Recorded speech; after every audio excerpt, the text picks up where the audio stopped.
Hello everyone, আজকে কথা বলবো ফিজিক্সের ভেক্টরস নিয়ে পার্ট 1 নিয়ে। আজকে কথা দেখা যাচ্ছে এখানে একটা কথা লেখা আছে অ্যাডমিশন। অ্যাডমিশন কথাটা লেখার অর্থ হচ্ছে যে আমি এখানে যেই টপিকগুলো নিয়ে কথা বলবো সেটা হচ্ছে এমন ভিডিওটা তাদের জন্য যারা হচ্ছে তোমার ভেক্টরটা অলরেডি পড়ে ফেলছো, যাদের পড়া হয়ে গেছে একবার, তুমি অলরেডি সূত্রগুলো কয়েকবার দেখছো, কয়েকটা ছোটোখাটো ম্যাথ করছো, তাদের হচ্ছে প্রস্তুতিটাকে অ্যাডমিশনের জন্য ফাইনালাইজ করার জন্য এই ভিডিওটা।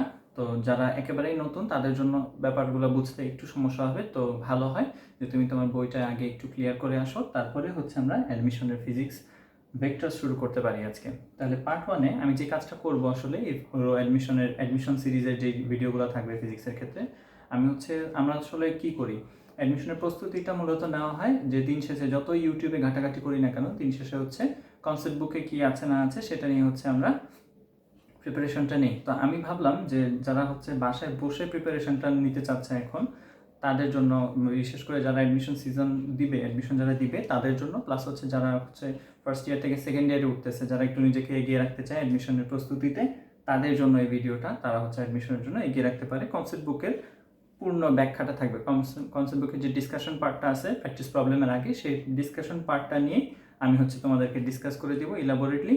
তো চলো শুরু করা যাক আজকের ভিডিও। প্রথমত আমি হচ্ছে ছোটোখাটো কয়েকটা টার্মস নিয়ে কথা বলবো। টার্মগুলো কী কী, দুই এক লাইন তাদের সম্পর্কে আর কি। প্রথমত হচ্ছে স্কেলার রাশি।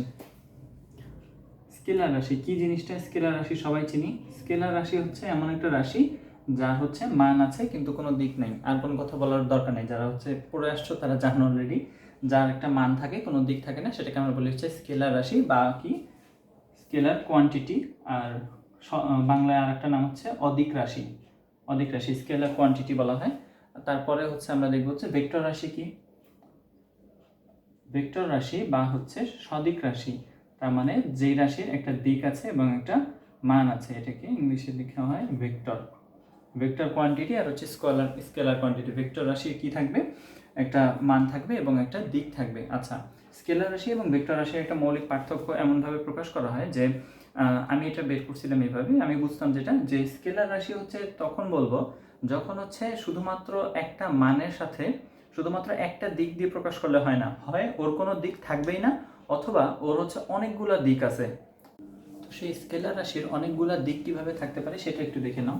যে আমি কি বলছিলাম যে আসলে স্কেলার রাশিকে কেন একটা নির্দিষ্ট, মানে এটাকে কেন একটা ভেক্টর রাশি বলা হয় না, তার কারণ হচ্ছে তোমার যখন এখানে বাসা থাকে আর এখানে যখন তোমার স্কুল থাকে, এটা হচ্ছে তোমার স্কুল আর ধরো এটা হচ্ছে তোমার বাসা, তুমি ভেক্টর রাশি বলতে যে স্মরণ বোঝো সেটা হচ্ছে এই পরিমাণ।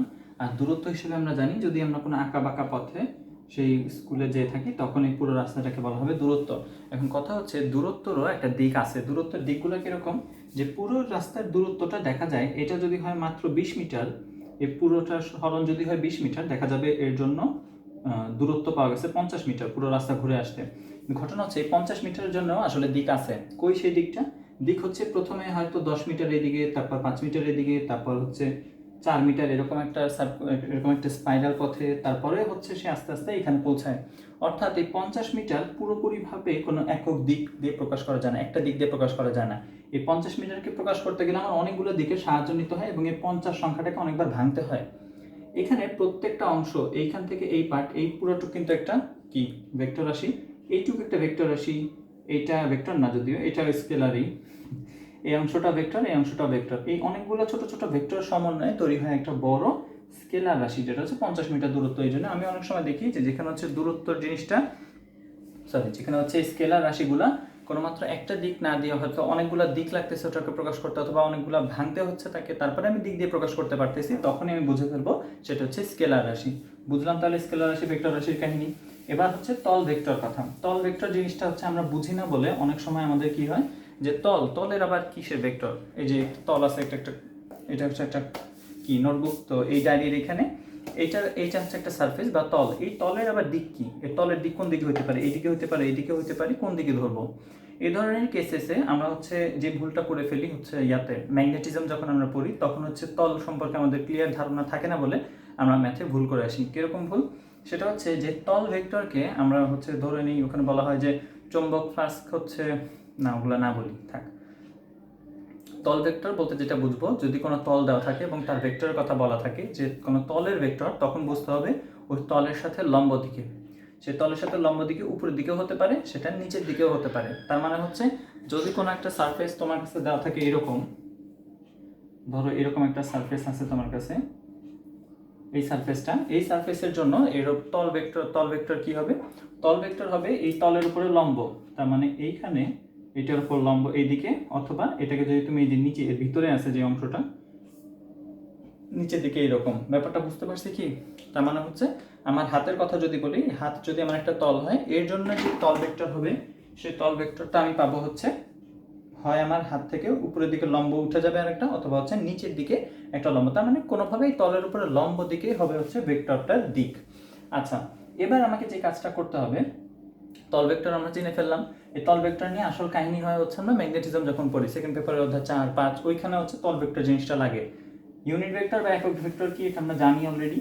তারপরে এটা সূত্রটা একবার দেখাই দিই, কি ছিল সূত্রটা।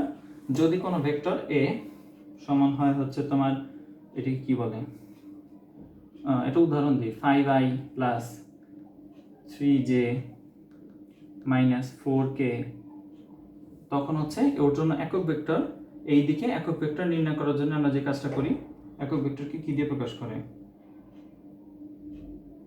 ভুলে গেছি তো, এইটা দিয়ে মনে হয় খুব সম্ভবত একক ভেক্টর প্রকাশ করে।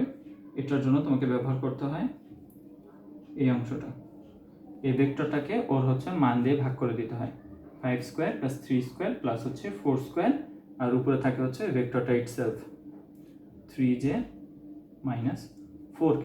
এ হচ্ছে একক ভেক্টর।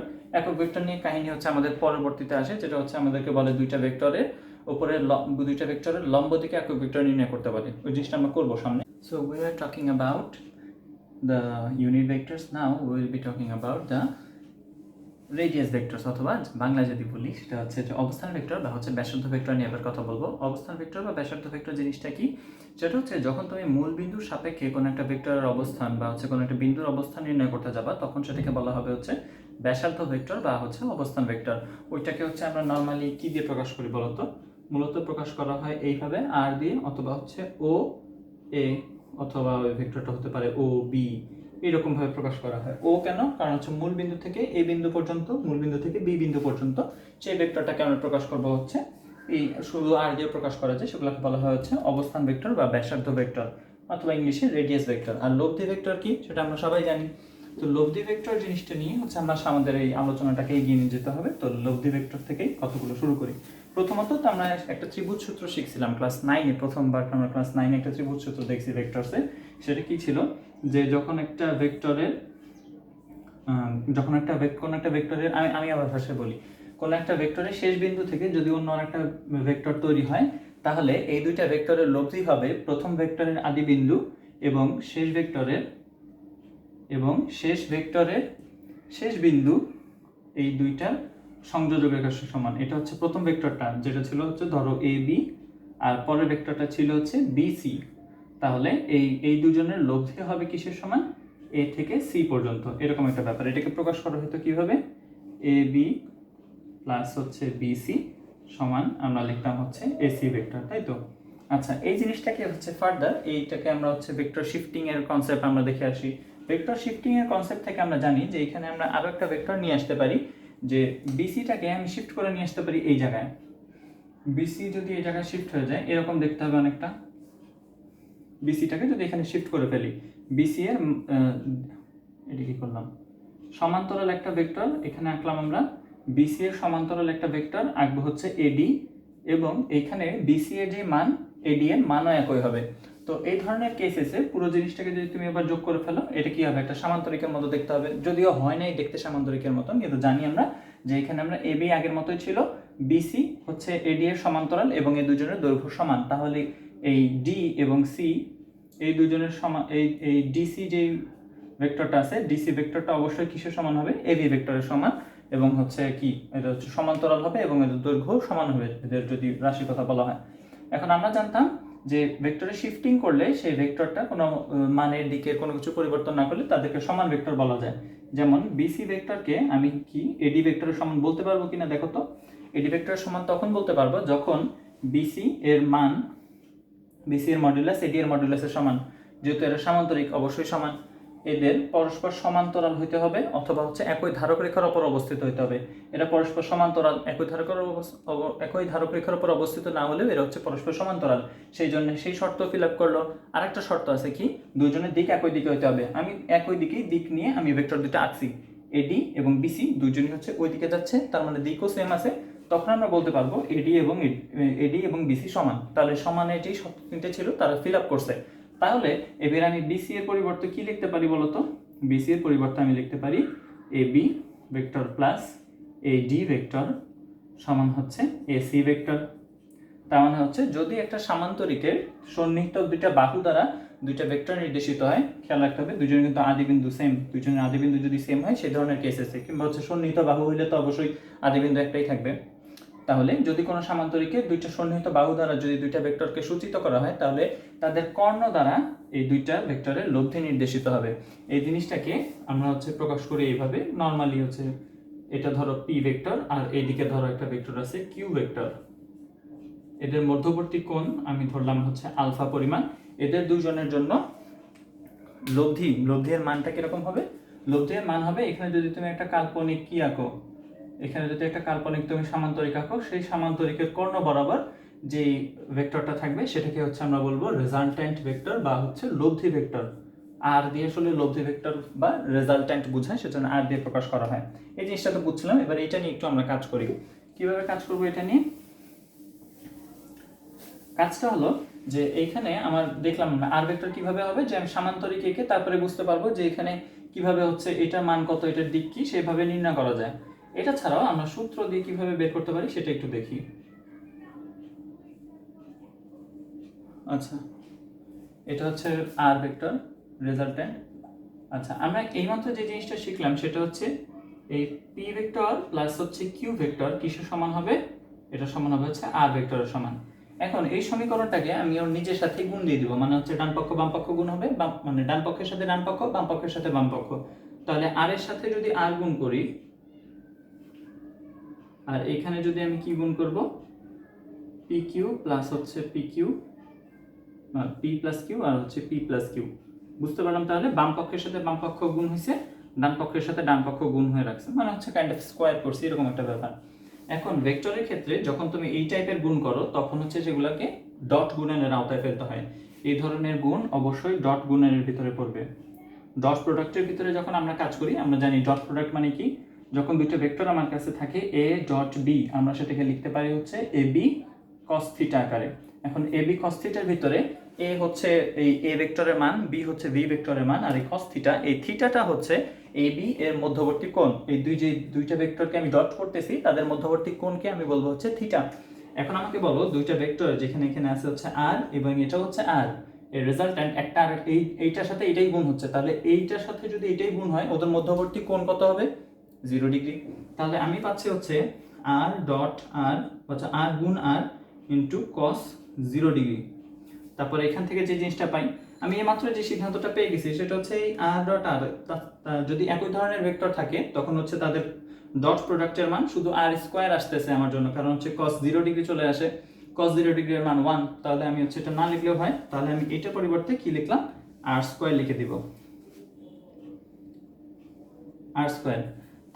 তারপরে আমি হচ্ছে কি করব, পি কে পি প্লাস কিউ এটার সাথে একবার গুণ দিব, তারপরে কিউ কে পি প্লাস কিউ এটার সাথে একবার গুণ দিব। তাহলে পি কে যদি প্রথমে এটার সাথে প্রথমে গুণ হবে এই জিনিসটা, পি এর সাথে পি গুণ হয়ে আসবে কি পি স্কোয়ার, পি এর সাথে কিউ গুণ হয়ে কি আসবে পি ডট কিউ, তারপরে আবার কি আসবে, এটাও করে ফেলছি আমরা। এবার আমি কি করব, কিউ এর সাথে পি গুণ করব, কিউ এর সাথে পি গুণ করলে ওই একই রকম পি ডট কিউ আর কিউ ডট পি একই জিনিস, এটা আমরা জানি। এটা একটু দেখে নিই, a dot b equals to b dot a, দুইটা একই জিনিস, কিন্তু কখনোই মানে সব সময় না, এটা মাঝে মাঝে হতে পারে A cross B not equal to B cross A, এটা মনে রেখো। এটার কাহিনী হয় এটা দিক উল্টায় যায়, এই দুটা আসলে সেম কিন্তু দিক উল্টায় যায়, সেজন্য হচ্ছে আমরা এটাকে সেম বলি না। যদি তুমি এই সামনে পিছনে এইটাকে করো তাহলে হচ্ছে এই বি কে যদি সামনে নিয়ে আসো তাহলে হচ্ছে ভেক্টরের যে রেজাল্ট্যান্ট যে ভেক্টরটা পাবো সেটা দিক উল্টায় যাবে, সেজন্য এটাকে আমরা সমান বলতে পারি না। আচ্ছা, তার পরবর্তীতে আমি যে কাজটা করতেছিলাম এখানে হচ্ছে কিউপি, কিউ আর পি হওয়ার কথা। আমি পি কিউ কেন লিখলাম, কারণ এই শর্তটা আমরা জানি ডট প্রোডাক্টের জন্য এটা উল্টায় লিখলেও কিছু হয় না। আচ্ছা, তারপরে যে জিনিসটা আছে সেটা হচ্ছে কিউ এর সাথে কিউ গুণ হয়েছে। কিউ এর সাথে কিউ গুণ হলে আমি কি পাবো, কিউ আর হচ্ছে কিউ সাথে হচ্ছে ডট প্রোডাক্ট হয়ে কি পাই, ডট প্রোডাক্টের জন্য আমি জানছি মাত্র এটা হচ্ছে কিউ স্কোয়ার হয়ে যাবে পুরোটা, আমার আর কোনো কাজ করতে হবে না। তাহলে আমি যে জিনিসটা পাচ্ছি at the end of the day সেটা হচ্ছে এরকম দেখতে, যে এখানে আর স্কোয়ার সমান পাচ্ছি p square plus q square plus হচ্ছে 2p ডট কিউ, তাই তো। এখন এই যে কি জানতাম আমরা, এ ডট বি মানে কি, এ বি কস থিটা, তাহলে পি ডট কিউ মানে কি, পি কিউ কস থিটা। তাহলে আমি পাচ্ছি হচ্ছে আর স্কোয়ার সমান হচ্ছে p square plus q square plus হচ্ছে 2p কিউ কস থিটা, তাই তো। কস থিটা না, আসলে আমরা হচ্ছে আলফা নিয়ে কাজ করতেছিলাম, মধ্যবর্তী কোণ আলফা ধরছিলাম, সেজন্য আমাদের এখানে আলফা নিতে হবে। যেহেতু এমনিতে থিটা হচ্ছে ওদের মধ্যবর্তী কোণ, পি আর কিউ এর মধ্যবর্তী কোণ। এখন মধ্যবর্তী কোণ হিসাবে তো আমি এখানে আলফা ধরে রাখছি, তাহলে সেখানে আমি এখানে আলফাই বসায় দিই। আচ্ছা, আলফা বসায় দিলাম। এটাই হচ্ছে আমাদের লব্ধির সূত্র। আমরা জানি যে দুইটা ভেক্টর আমাকে যদি পি এর কিউ এর ভাবে দিয়ে দেয়, তাহলে হচ্ছে আর ওদের যদি মধ্যবর্তী কোণ আমার জানা থাকে, তাহলে p square plus q square plus হচ্ছে 2p কিউ কস আলফা, এটা দিয়ে আমি বুঝবো হচ্ছে ওদের লব্ধি। এখন এইখানে যে লব্ধিটা তৈরি হলো, সেই লব্ধির কিন্তু আমি মান পাইছি। খেয়াল রাখতে হবে, আমরা যখন এখানে এইগুলোর মান বসাবো তখন পি কিউ আর এদের কেবল ধনাত্মক মান বসাবো। ধনাত্মক মান কেন বললাম, কারণ এখানে পি এবং কিউ এগুলো নেগেটিভও হতে পারে যেহেতু ভেক্টর, কিন্তু এই যে এখানে পি এগুলোতে স্কোয়ার আছে, এগুলোতে ঠিক হয়ে যাবে, কিন্তু এইখানে যে জিনিসটা আছে পি কিউ এগুলোর জন্য তোমাকে অবশ্যই ধনাত্মক মানগুলো ব্যবহার করতে হবে, অবশ্যই ধনাত্মক মান নিব। ধনাত্মক মান বা হচ্ছে পরম, ধনাত্মক মান না বলে এটাকে পরম মান বলা হয়েছে, এদের কেবল পরম মান নিয়ে, পি কিউ আর এদের কেবল পরম মান নিতে হবে, পরম মান নিতে হবে, পরম মান বা হচ্ছে মডিউলাস ভ্যালু নিতে হবে। তাহলে হচ্ছে আমার জন্য আমি রেজাল্ট্যান্টের জিনিসটা পেয়ে গেলাম। এবার আমাকে যে জিনিসটা দরকার সেটা হচ্ছে যে এইখানে এটার মান পেয়ে গেছি আমি, সামান্তরিকের যে কর্ণ তার দৈর্ঘ্য পেয়ে গেছি। সামান্তরিকের কর্ণটা এই পি এর সাথে কত কোণে হেলে আছে সেটাকে যদি আমি ধরি থিটা, তাহলে এই থিটাটাও আমার নির্ণয় করা উচিত। আর যদি আমি নির্ণয় করতে চাই কিউ এর সাথে, সেটাও নির্ণয় করতে পারবো, সেটা হচ্ছে তোমার আলফা মাইনাস থিটা করলেও হবে, অথবা আমরা যে প্রসিডিউর ফলো করবো সেটা তুমি দেখলেও পারো, সমস্যা নাই। আচ্ছা, জিনিসটা কিরকম হবে আমি লাস্ট আবার লিখে দিব নাকি কি আসে অ্যান্সারটা। এবার আমি হচ্ছে কি করবো, থিটার মান বের করতে চাই, তাই তো। আর সমান আমরা পেয়ে গেছি, এবার হচ্ছে থিটার ভ্যালু বের করব।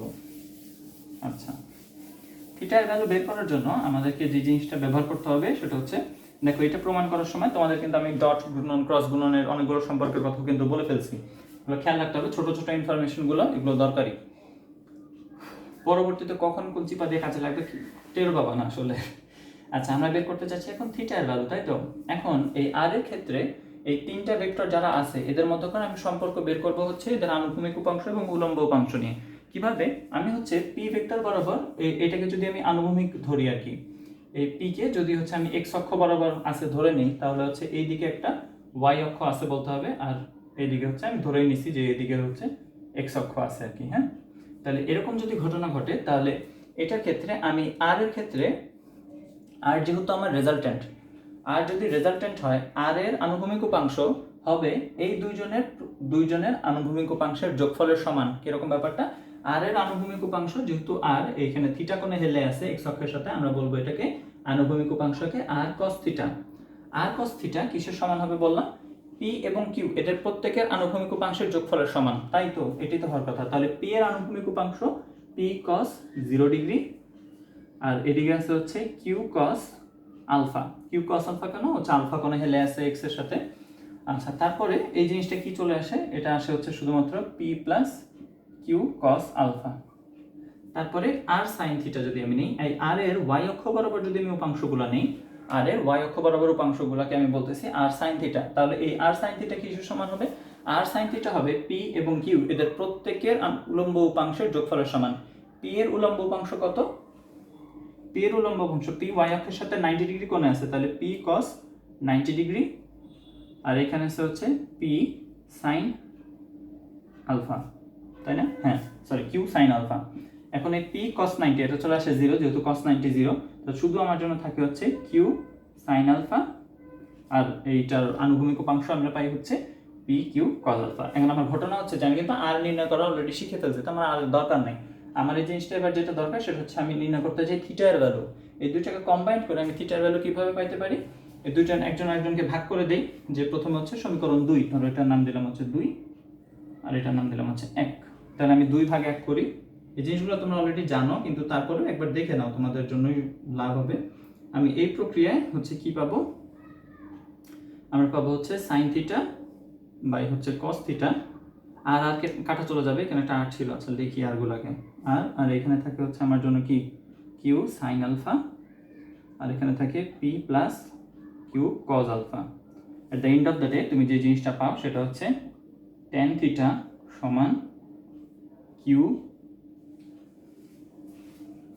কিউ সাইন আলফা, আর এখানে থাকে হচ্ছে p to q cos alpha. এটার জন্য অনেকে সূত্র দিয়ে মনে রাখে যে যার সাথে আমি কোণ বের করব তাকে হচ্ছে একা রাখতে হয়। আমি যেহেতু পি এর সাথে কোণ বের করতেছি, পি কে একা রাখতে হবে, আর হচ্ছে q sine alpha q cos alpha এভাবে বসায় দিব। দরকার নেই ওইভাবে কাকে একা রাখবো কার সাথে আছে এটা দরকার নেই ওইভাবে মনে রাখার। মনে রাখতে পারলে ভালো, কোনো সমস্যা নেই। যদি মনে না থাকে একটু ছোট্ট 2টা লাইন করলে কিন্তু চলে আসে জিনিসটা, আমার কঠিন কিছু না। আর এই প্র্যাকটিসটা ভালো, কারণ এটা তোমার পরবর্তীতে যেহেতু তুমি 2টা ভেক্টর সলভ করতেছো, সামনে তোমাকে 3-4টা ভেক্টর সলভ করতে হবে, তখন তোমার এই প্রসিডিওরে আগাইতে হবে। এখন এটার জন্য হচ্ছে আমরা একটা ছোট ম্যাথ দেখে নিব। তো একটু ভিডিওটা পজ করে প্লে করে দিয়ে, তো যারা ক্যালকুলেটর নিয়ে বসে নাই অবশ্যই হচ্ছে ক্যালকুলেটরটা হাতে নাও, কারণ হচ্ছে ক্যালকুলেটরটা আমার খুব বেশি দরকার হবে এই ধরনের ম্যাথ করতে। আর এমনিতে আসলে এগুলো হাতে মুখেও করা যায়, কিন্তু তারপরে ক্যালকুলেটর থাকা ভালো। আমরা যে কাজটা করব, 2টা ভেক্টর রাশির মান বলে দিয়েছে 5 একক, বলছে তারা একই বিন্দুতে পরস্পর 120 ডিগ্রি কোণে ক্রিয়া করে। কথা হচ্ছে তোমার একটা জিনিস খেয়াল রাখতে হবে, যখন তুমি ভেক্টরের লব্ধি নির্ণয় করবা তাদের অবশ্যই 2টা ভেক্টরের আদি বিন্দু যাতে সেম হয় এটা খেয়াল রাখবে। যদি আদি বিন্দু সেম না থাকে ওদেরকে হচ্ছে কি বলে শিফটিং করে তুমি আদি বিন্দু সেম বানাবা, কিন্তু সেম বানাইতেই হবে। আচ্ছা, পরস্পর 120 ডিগ্রি কোণে ক্রিয়া করে তাদের মধ্যবর্তী লব্ধির মান ও দিক নির্ণয় করো। আমার কঠিন কিছু না, আমার কাছে বলছে যে 2টা ভেক্টর আছে, একটা ভেক্টর হচ্ছে এইরকম আর একটা ভেক্টর হচ্ছে এইরকম, তাদের দুজনেরই মান 5 একক, এর এককও 5 এর এককও 5। আমি হচ্ছে পি কিউ ধরে ওগুলোকে 5-5 বলতেছি না, কারণ আমরা হচ্ছে বেশিরভাগ ম্যাথ যত বেশি চিত্র দিয়ে সলভ করা শিখবো তত বেশি আমাদের জন্য কাজে দিবে। এখানে হচ্ছে 120 ডিগ্রি কোণে ক্রিয়া করতেছে, এদের দুজনের এখন বলছে লব্ধির মান আর দিক নির্ণয় করতে বলছে। কঠিন কিছু না, কি করতে হবে আমাকে, ধরে নিলাম লব্ধি হচ্ছে এইদিকে, এটার দিক হবে হচ্ছে এই বরাবর থিটা পরিমাণ। হ্যাঁ, আচ্ছা থিটা যদি এরকম হয় আমরা কি করব, প্রথমত লব্ধির দিক যেহেতু আর, যদি আর হয় আর এর ক্ষেত্রে আমরা এখানে দেখতে পাচ্ছি যে এটার জন্য আমি জানি হচ্ছে কি সূত্র কি, p square plus q square plus 2pq cos alpha, তাই তো? এটার জন্য যদি আমি এবার মান বসাই আমি পাবো হচ্ছে 5 স্কয়ার প্লাস 5 স্কয়ার প্লাস হচ্ছে 5 ইন্টু 5 ইন্টু 5 ইন্টু হচ্ছে cos 120, তারপরে এখানে হচ্ছে r স্কয়ার আছে। তুমি শেষ পর্যন্ত r সমান যেটা পাবা সেটা হচ্ছে শুধুমাত্র 5, এটা ক্যালকুলেট করে পাবা r সমান 5। r সমান আমরা পাবো হচ্ছে 5।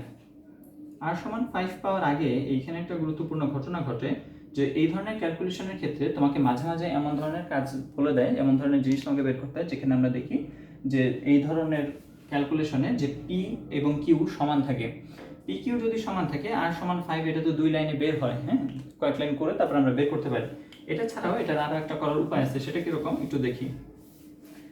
প্রত্যেকটাকে কনভার্ট করে নিয়ে আসি আমি পি তেই, তাহলে এখানে আসে পি স্কোয়ার, এখানে আসে পি স্কোয়ার, এখানে আসে কি 2 পি ইন্টু কিউ, কিউ মানে তো পি, তাহলে হচ্ছে 2p স্কোয়ার এখানেও, আর এখানে থাকে হচ্ছে একটা কজ আলফা, তাই তো?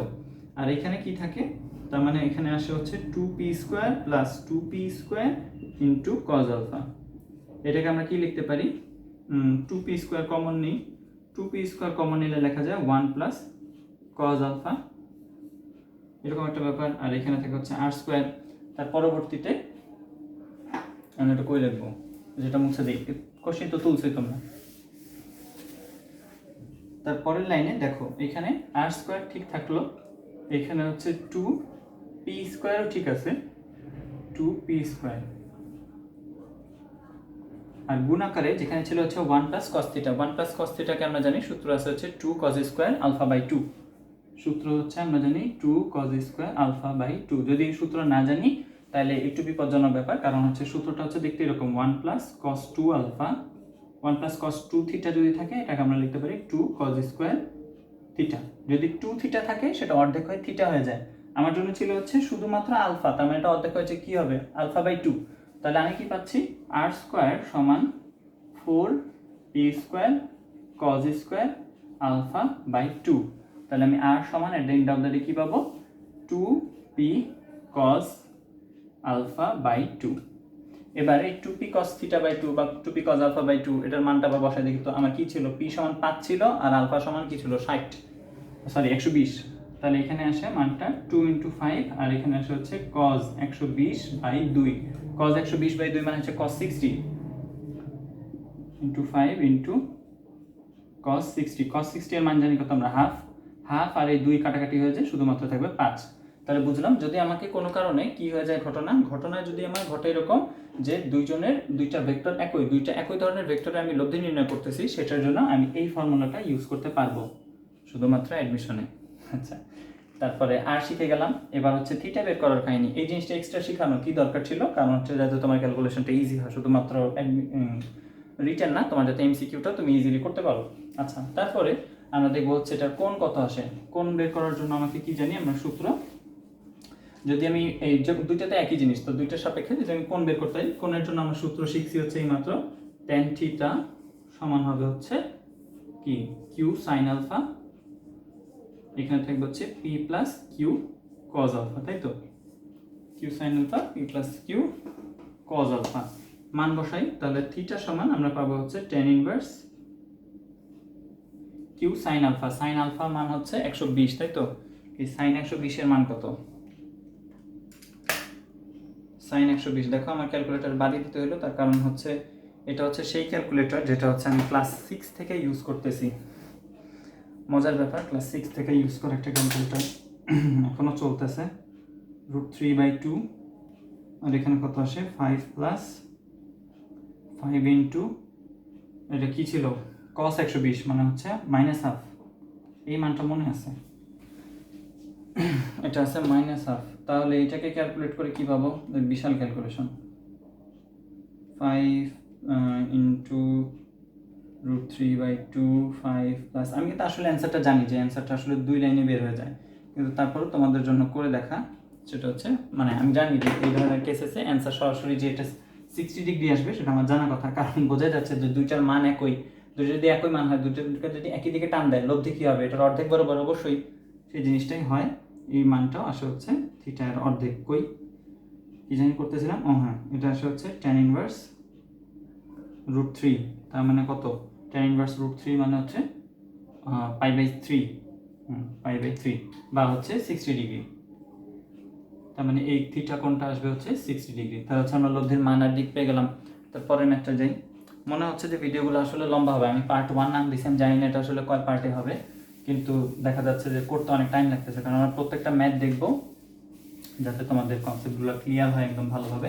এই জিনিসটা খুব একটা আমারই কঠিন কিছু না, বলছে ভেক্টর এ বি সি এর মান যথাক্রমে 5, এটা একটা ত্রিভুজ আছে না কি, ত্রিভুজ না, এখানে হচ্ছে এমন একটা ঘটনা ঘটছে যে দুইটা ভেক্টর আছে, এদের লব্ধি হচ্ছে একটা যদি এ হয় এবং আরেকটা যদি হয় বি এরকম, তাহলে এদের হচ্ছে লব্ধি হচ্ছে সি, এই কথা বলছে, এদের লব্ধি হবে সি, এবং প্রত্যেকটার মান কি দিয়ে দিছে আমাকে, যথাক্রমে এ সমান দিছে 5, এ সমান দিছে হচ্ছে 12, আর বি সমান দিছে হচ্ছে 5, আর সি সমান আমাকে দিছে হচ্ছে 13। এখন এই ধরনের কেসেসে তুমি দেখতেই পাচ্ছ যে তুমি যদি ওর মধ্যবর্তী কোণ নির্ণয় করতে যাও, মধ্যবর্তী কোণ নির্ণয় করার জন্য আসলে এই জিনিসটা খুব ইজিলি বের করা যায়, যে এটা তো আমরা দেখছি যে সর্বোচ্চ যখন হয় কখন, সর্বোচ্চ রেজাল্টেন্টের মান সর্বোচ্চ হয় কখন জানো, রেজাল্টেন্টের মান সর্বোচ্চ হয় যখন একজনের ইনক্লাইন থাকে একটার উপর, মধ্যবর্তী কোণ যখন 0 ডিগ্রি হয়। এটা ছাড়াও হচ্ছে সর্বনিম্ন না, আচ্ছা সর্বনিম্ন হয় যখন 180 ডিগ্রি কোণ থাকে। এটা সলভ করার একটা মাত্র উপায় আমি দেখতে পাই, সেটা হচ্ছে ওই সূত্রের মধ্যে মান বসানো, যে লব্ধি স্কোয়ার ইকুয়ালস হচ্ছে পি স্কোয়ার কিউ স্কোয়ার, দেখো তারপরে এখানে কি আসতেছে 2p কিউ কই, কিউ হচ্ছে 5 আর হচ্ছে cos আলফা। মূলত এভাবে না করে ত্রিভুজ সূত্র যদি তোমার জানা থাকে, তোমরা এমনি দেখতে পাইতেছো যে 5 স্কোয়ার আর 12 স্কোয়ার করলে যে 13 স্কোয়ার আসবে, তার মানে ওখানে মধ্যবর্তী কোণ অবশ্যই 90 ডিগ্রি ছিল বলে এই টার্মটা পুরোপুরি 0 হয়ে যায়, তাই তো। এই যে পরের লাইনে দেখো, এখানে আসতেছে 3 স্কোয়ার, এখানে আসতেছে 2, 12 আর 5 12 60, আচ্ছা থাক, এগুলো আর নেই থাকুক। কজ আলফা, এখন এই জিনিস এইটা আর এইটা তো কাটা চলে গেল, থাকলো কি তোমার কাছে শুধুমাত্র এই অংশটা, তার মানে 2, আচ্ছা এটা কত, 5 12 60, 120, 120 ইন্টু কজ আলফা সমান আসতেছে 0। এখন ওই 120 এর তো কোনো খাওয়া নাই, 120 যদি এর ভাগ করে দিই কি হয়ে যাবে, আবার 0 হয়ে যাবে। তাহলে কজ আলফা সমান 0, আলফার ভ্যালু কখন 0 হয়, কজ আলফার ভ্যালু আলফা যদি 90 হয় তাহলে শুধুমাত্র কজ আলফা সমান 0 পাওয়া যায়। তার মানে হচ্ছে এই এ এবং বি এর মধ্যবর্তী কোণ 90 ডিগ্রি, এটা হচ্ছে অ্যান্সার, আর কিছু না। তারপরে ম্যাথটা এবার আমরা দেখি তাহলে। বলছে যে দুইটা ভেক্টর রাশি বৃহত্তম লব্ধি 28 একক আর হচ্ছে ক্ষুদ্রতম লব্ধি 4 একক। বৃহত্তম লব্ধি এবং ক্ষুদ্রতম লব্ধি কিভাবে হয় এটা কিন্তু একটু আগে বললাম। যখন তোমাকে বৃহত্তম লব্ধি বের করতে দিছে তখন হচ্ছে বৃহত্তম লব্ধি ওই মান যদি তুমি ওখানে বসায় দেখো, এখানে আলফার ভ্যালু বসাইতে হবে তোমাকে 0। আলফার ভ্যালু যদি 0 হয় তাহলে বৃহত্তম লব্ধি আর সমান চলে আসে পি প্লাস কিউ, এই অংশটুকু। আর তোমাকে যদি বলা হয় হচ্ছে, এগুলো কিন্তু পরম মান নিতে হবে, আগে বলছিলাম তোমাদেরকে। আর যদি ক্ষুদ্রতম লব্ধি বলে, ক্ষুদ্রতম লব্ধি এর জন্য কি করতে হবে, ক্ষুদ্রতম লব্ধির জন্য আলফার ভ্যালু হইতে হয় তোমার 180, তখন হচ্ছে আর সমান আসে হচ্ছে কি পি অন্তর কিউ, এই জিনিসটা তোমরা জানো অলরেডি। এবার আমরা যে কাজটা, পি এবং কিউ একটা ছোট বড় কোনটা হবে জানি না, যেটা ধনাত্মক মান নিয়ে কাজ করলে আমার হয়েছে। তাহলে আমার প্রশ্ন মতে বোঝা যাচ্ছে যে পি প্লাস কিউ যে দুইটা ভেক্টর আছে তাদের হচ্ছে যোগফল হচ্ছে 28, আর পি মাইনাস কিউ এদের যোগফল কত, এদের সরি বিয়োগফল হচ্ছে 4। এই দুটো হচ্ছে শর্ত মতে। এখন হচ্ছে এই দুটো সলভ করে আমি কি পাই, সলভ করে কি পাও তুমি, সলভ করে পাবা হচ্ছে পি সমান 16 আর কিউ সমান পাবা হচ্ছে 12। হ্যাঁ, তাহলে তোমরা এখান থেকে বলো তো আমাকে যে রাশি দুটি পরস্পরের সাথে কিভাবে ক্রিয়া করলে, রাশি দুটার মান পেয়ে গেছি আমরা, কিভাবে ক্রিয়া করলে লব্ধির মান ক্ষুদ্রতম লব্ধির 5 গুণ হবে। ক্ষুদ্রতম লব্ধি, আমি যে ভুলটা করতাম আর কি ওই সময়, সেটা হচ্ছে এই ক্ষুদ্রতম লব্ধির 5 গুণ। তার মানে আমি বলতাম যে রেজাল্টেন্ট হবে হচ্ছে 5 গুণ কিসের, ক্ষুদ্রতম লব্ধি। ক্ষুদ্রতম লব্ধি হিসেবে আমি 12 বসায় দিতাম। তো 12 তো আসলে ক্ষুদ্রতম লব্ধি না, 12 হচ্ছে ক্ষুদ্রতম যেই রাশিটা সেটা হচ্ছে 12, কিন্তু ক্ষুদ্রতম লব্ধি হচ্ছে এই অংশটা পি এবং কিউ এর ডিফারেন্স, মানে হচ্ছে এই যে 4 একক, এটা হচ্ছে ক্ষুদ্রতম লব্ধি। তার মানে রেজাল্টেন্ট হিসেবে ও আমাকে বোঝাতে চাচ্ছে 20। তাহলে আমি পেয়ে গেছি পি, আমি পেয়ে গেছি কিউ, আমি পেয়ে গেছি আর। একটু আগে যে ম্যাথটা করলাম পি কিউ আমার জানা ছিল, আমি হচ্ছে কি বের করছিলাম এই জায়গায়, আমি ওই জায়গায় বের করছিলাম হচ্ছে 16 স্কোয়ার 12 স্কোয়ার 2 ইন্টু 16 ইন্টু 12। আমি এখন মধ্যবর্তী কোণ কস আলফার মান বের করছিলাম, কস আলফা। এটার জন্য এবার হচ্ছে একটু ক্যালকুলেটর হাতাই, ক্যালকুলেট করে যেটি পাবো আমি সেটা হচ্ছে, এই ক্যালকুলেটরের হাতও পাকানো থাকতে হবে তোমাদের। এবং তোমরা ইএক্স ক্যালকুলেটর, অনেকের মনে হয় যে ইএক্স ক্যালকুলেটর ইউজ করতে দেয় কিনা, ইএক্স ক্যালকুলেটর সব জায়গায় ইউজ করতে দেয়, এমনকি সাস্টেও ইউজ করতে দেয়। একটা মিথ ছিল, আমি যখন পড়তাম তখন আমাদের সময় একটা মিথ ছিল যে সাস্টে নাকি ক্যালকুলেটর ইউজ করতে দেয় না। ভয়ানক ব্যাপার, সাস্টেও ক্যালকুলেটর ইউজ করতে দেয় আসলে। আচ্ছা, ঘটনা হচ্ছে আলফা, আচ্ছা আমরা আলফা এর ভ্যালু ক্যালকুলেট করতেছিলাম তাই তো। তাহলে 20 স্কোয়ার সমান প্লাস হচ্ছে 12 স্কোয়ার, আমাদের কজ আলফা সমান আসবে হচ্ছে 0। কজ আলফা সমান যদি 0 হয় তাহলে বোঝা যাচ্ছে আলফা হতে হবে আমাকে 90 ডিগ্রি, তাই তো। মানে 90 ডিগ্রি বরাবর যদি থাকে তাহলে হচ্ছে আমরা কজ আলফা, আর হচ্ছে এই যে সরি 90 ডিগ্রি বরাবর যদি হয় তাহলে হচ্ছে আমরা ক্ষুদ্রতম লব্ধি 4 এর 5 গুণ পাবো হচ্ছে লব্ধির পরিমাণ। ক্ষুদ্রতম লব্ধি হচ্ছে 4, তার 5 গুণ হচ্ছে 20, সেটা হচ্ছে আমি লব্ধির পরিমাণ পাবো।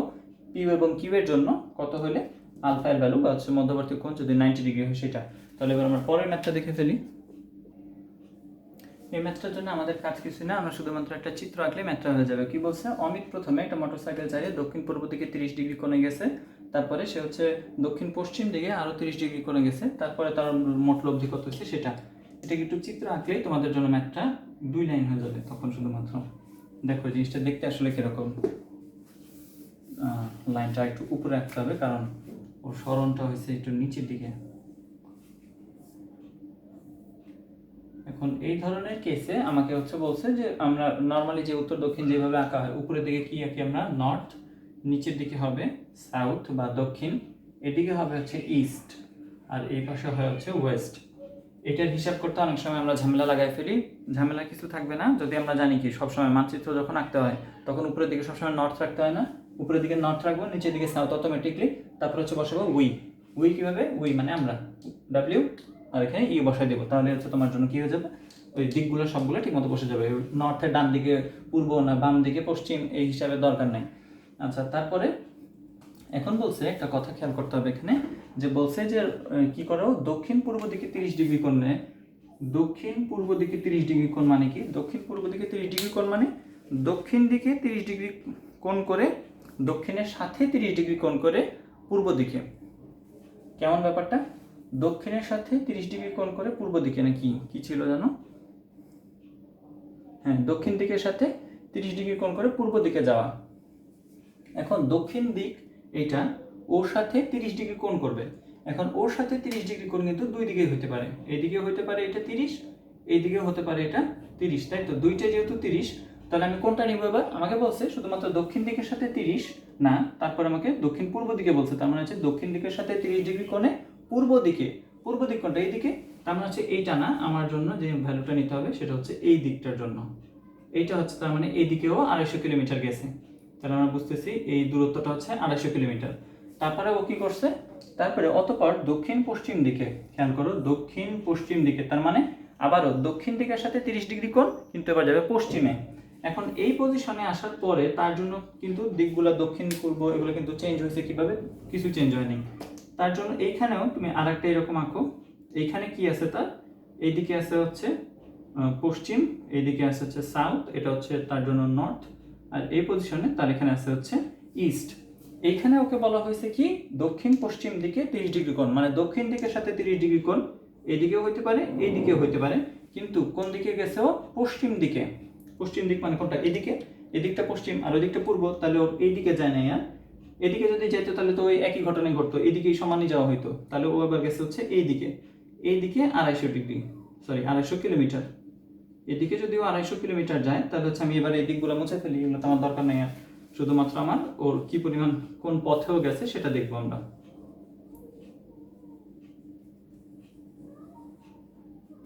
আচ্ছা, তাহলে ও এবার যে পথে গেছে সেটা আমরা পেয়ে গেছি। এই পজিশনে একটু থামছিল, তারপরে হচ্ছে আবার 250 গেছে। এমন একটা কথা বলো আমারে, যে এইখানে হচ্ছে ও যে এইখানে 30 ডিগ্রি কোণ তৈরি করছিল, তাই না? এই 30 ডিগ্রি যদি এটা কোণ হয়, তাহলে এইটা আর এই রেখার সমান্তরাল, তার মানে এইটা হচ্ছে একান্তর কোণ এইখানে, এটাও 30 ডিগ্রি। এটা যদি এবার 30 হয়, এবার আমাকে বলো তো, যে ত্রিভুজটা কি সমদ্বিবাহু ত্রিভুজ না? ত্রিভুজটাকে যদি একটু কেটে ফেলো, এরকম করে কেটে ফেলো, কি পাওয়া যায়? ত্রিভুজটা কেটে ফেললে বোঝাই যাচ্ছে যে ও এখানে উপরের দিকে উঠছিল 230 ডিগ্রি কোণে, এদিকে ও নেমে আসছে 250, এখানে 30 ডিগ্রি কোণে। তার মানে ও আসলে এই লাইনটার উপরেই ফেরত আসছে না? এই লাইনের উপরেই ফেরত আসার কথা না ওর জন্য? হ্যাঁ, ও আসলে এইখানেই ফেরত আসে, এবং এইখানে ফেরত আসার ফলে তার জন্য আমরা দিক কিন্তু অলরেডি ফিক্স হয়ে গেছে। সরণ যেহেতু চাইছে, সরণ মানে হচ্ছে আদি অবস্থান ছিল এখানে আর শেষ অবস্থান এখানে, তাহলে ওর জন্য দিক কোনটা? দিক নির্দেশ করবে হচ্ছে, লাল কালি কই গেল, দিক নির্দেশ করবে হচ্ছে এই বরাবর। তার মানে ওর জন্য দিক যেটা ছিল সেটা হচ্ছে দক্ষিণ দিক, আমরা পেয়ে গেছি দক্ষিণ দিকে। আর মান কত হবে? মান হবে হচ্ছে এই যে এই লাল রেখাটারই দৈর্ঘ্য। লাল রেখার দৈর্ঘ্য তুমি দুইভাবে বের করতে পারো, একটু ভেঙে ভেঙে করি, খুব ইজি হবে। তোমার এই উদ্ভাসে এই সরি তোমাদের কনসেপ্ট বুকে যে জিনিসটা করছে একটু কমপ্লেক্স করে ফেলছে জিনিসটাকে, আমার মনে হয়েছে ওইখানে শুধু শুধু রেজাল্টেন্টের কনসেপ্ট না আনলেও হইতো। এখানে আমি এভাবে বের করতে পারি যে এই যে 30 ডিগ্রি কোণ আর এখানে হচ্ছে 250, তাহলে এই বাহুটার এই দিকের যে ভূমি আছে সেটা আমি যদি বের করতে চাই সেটা হবে কত?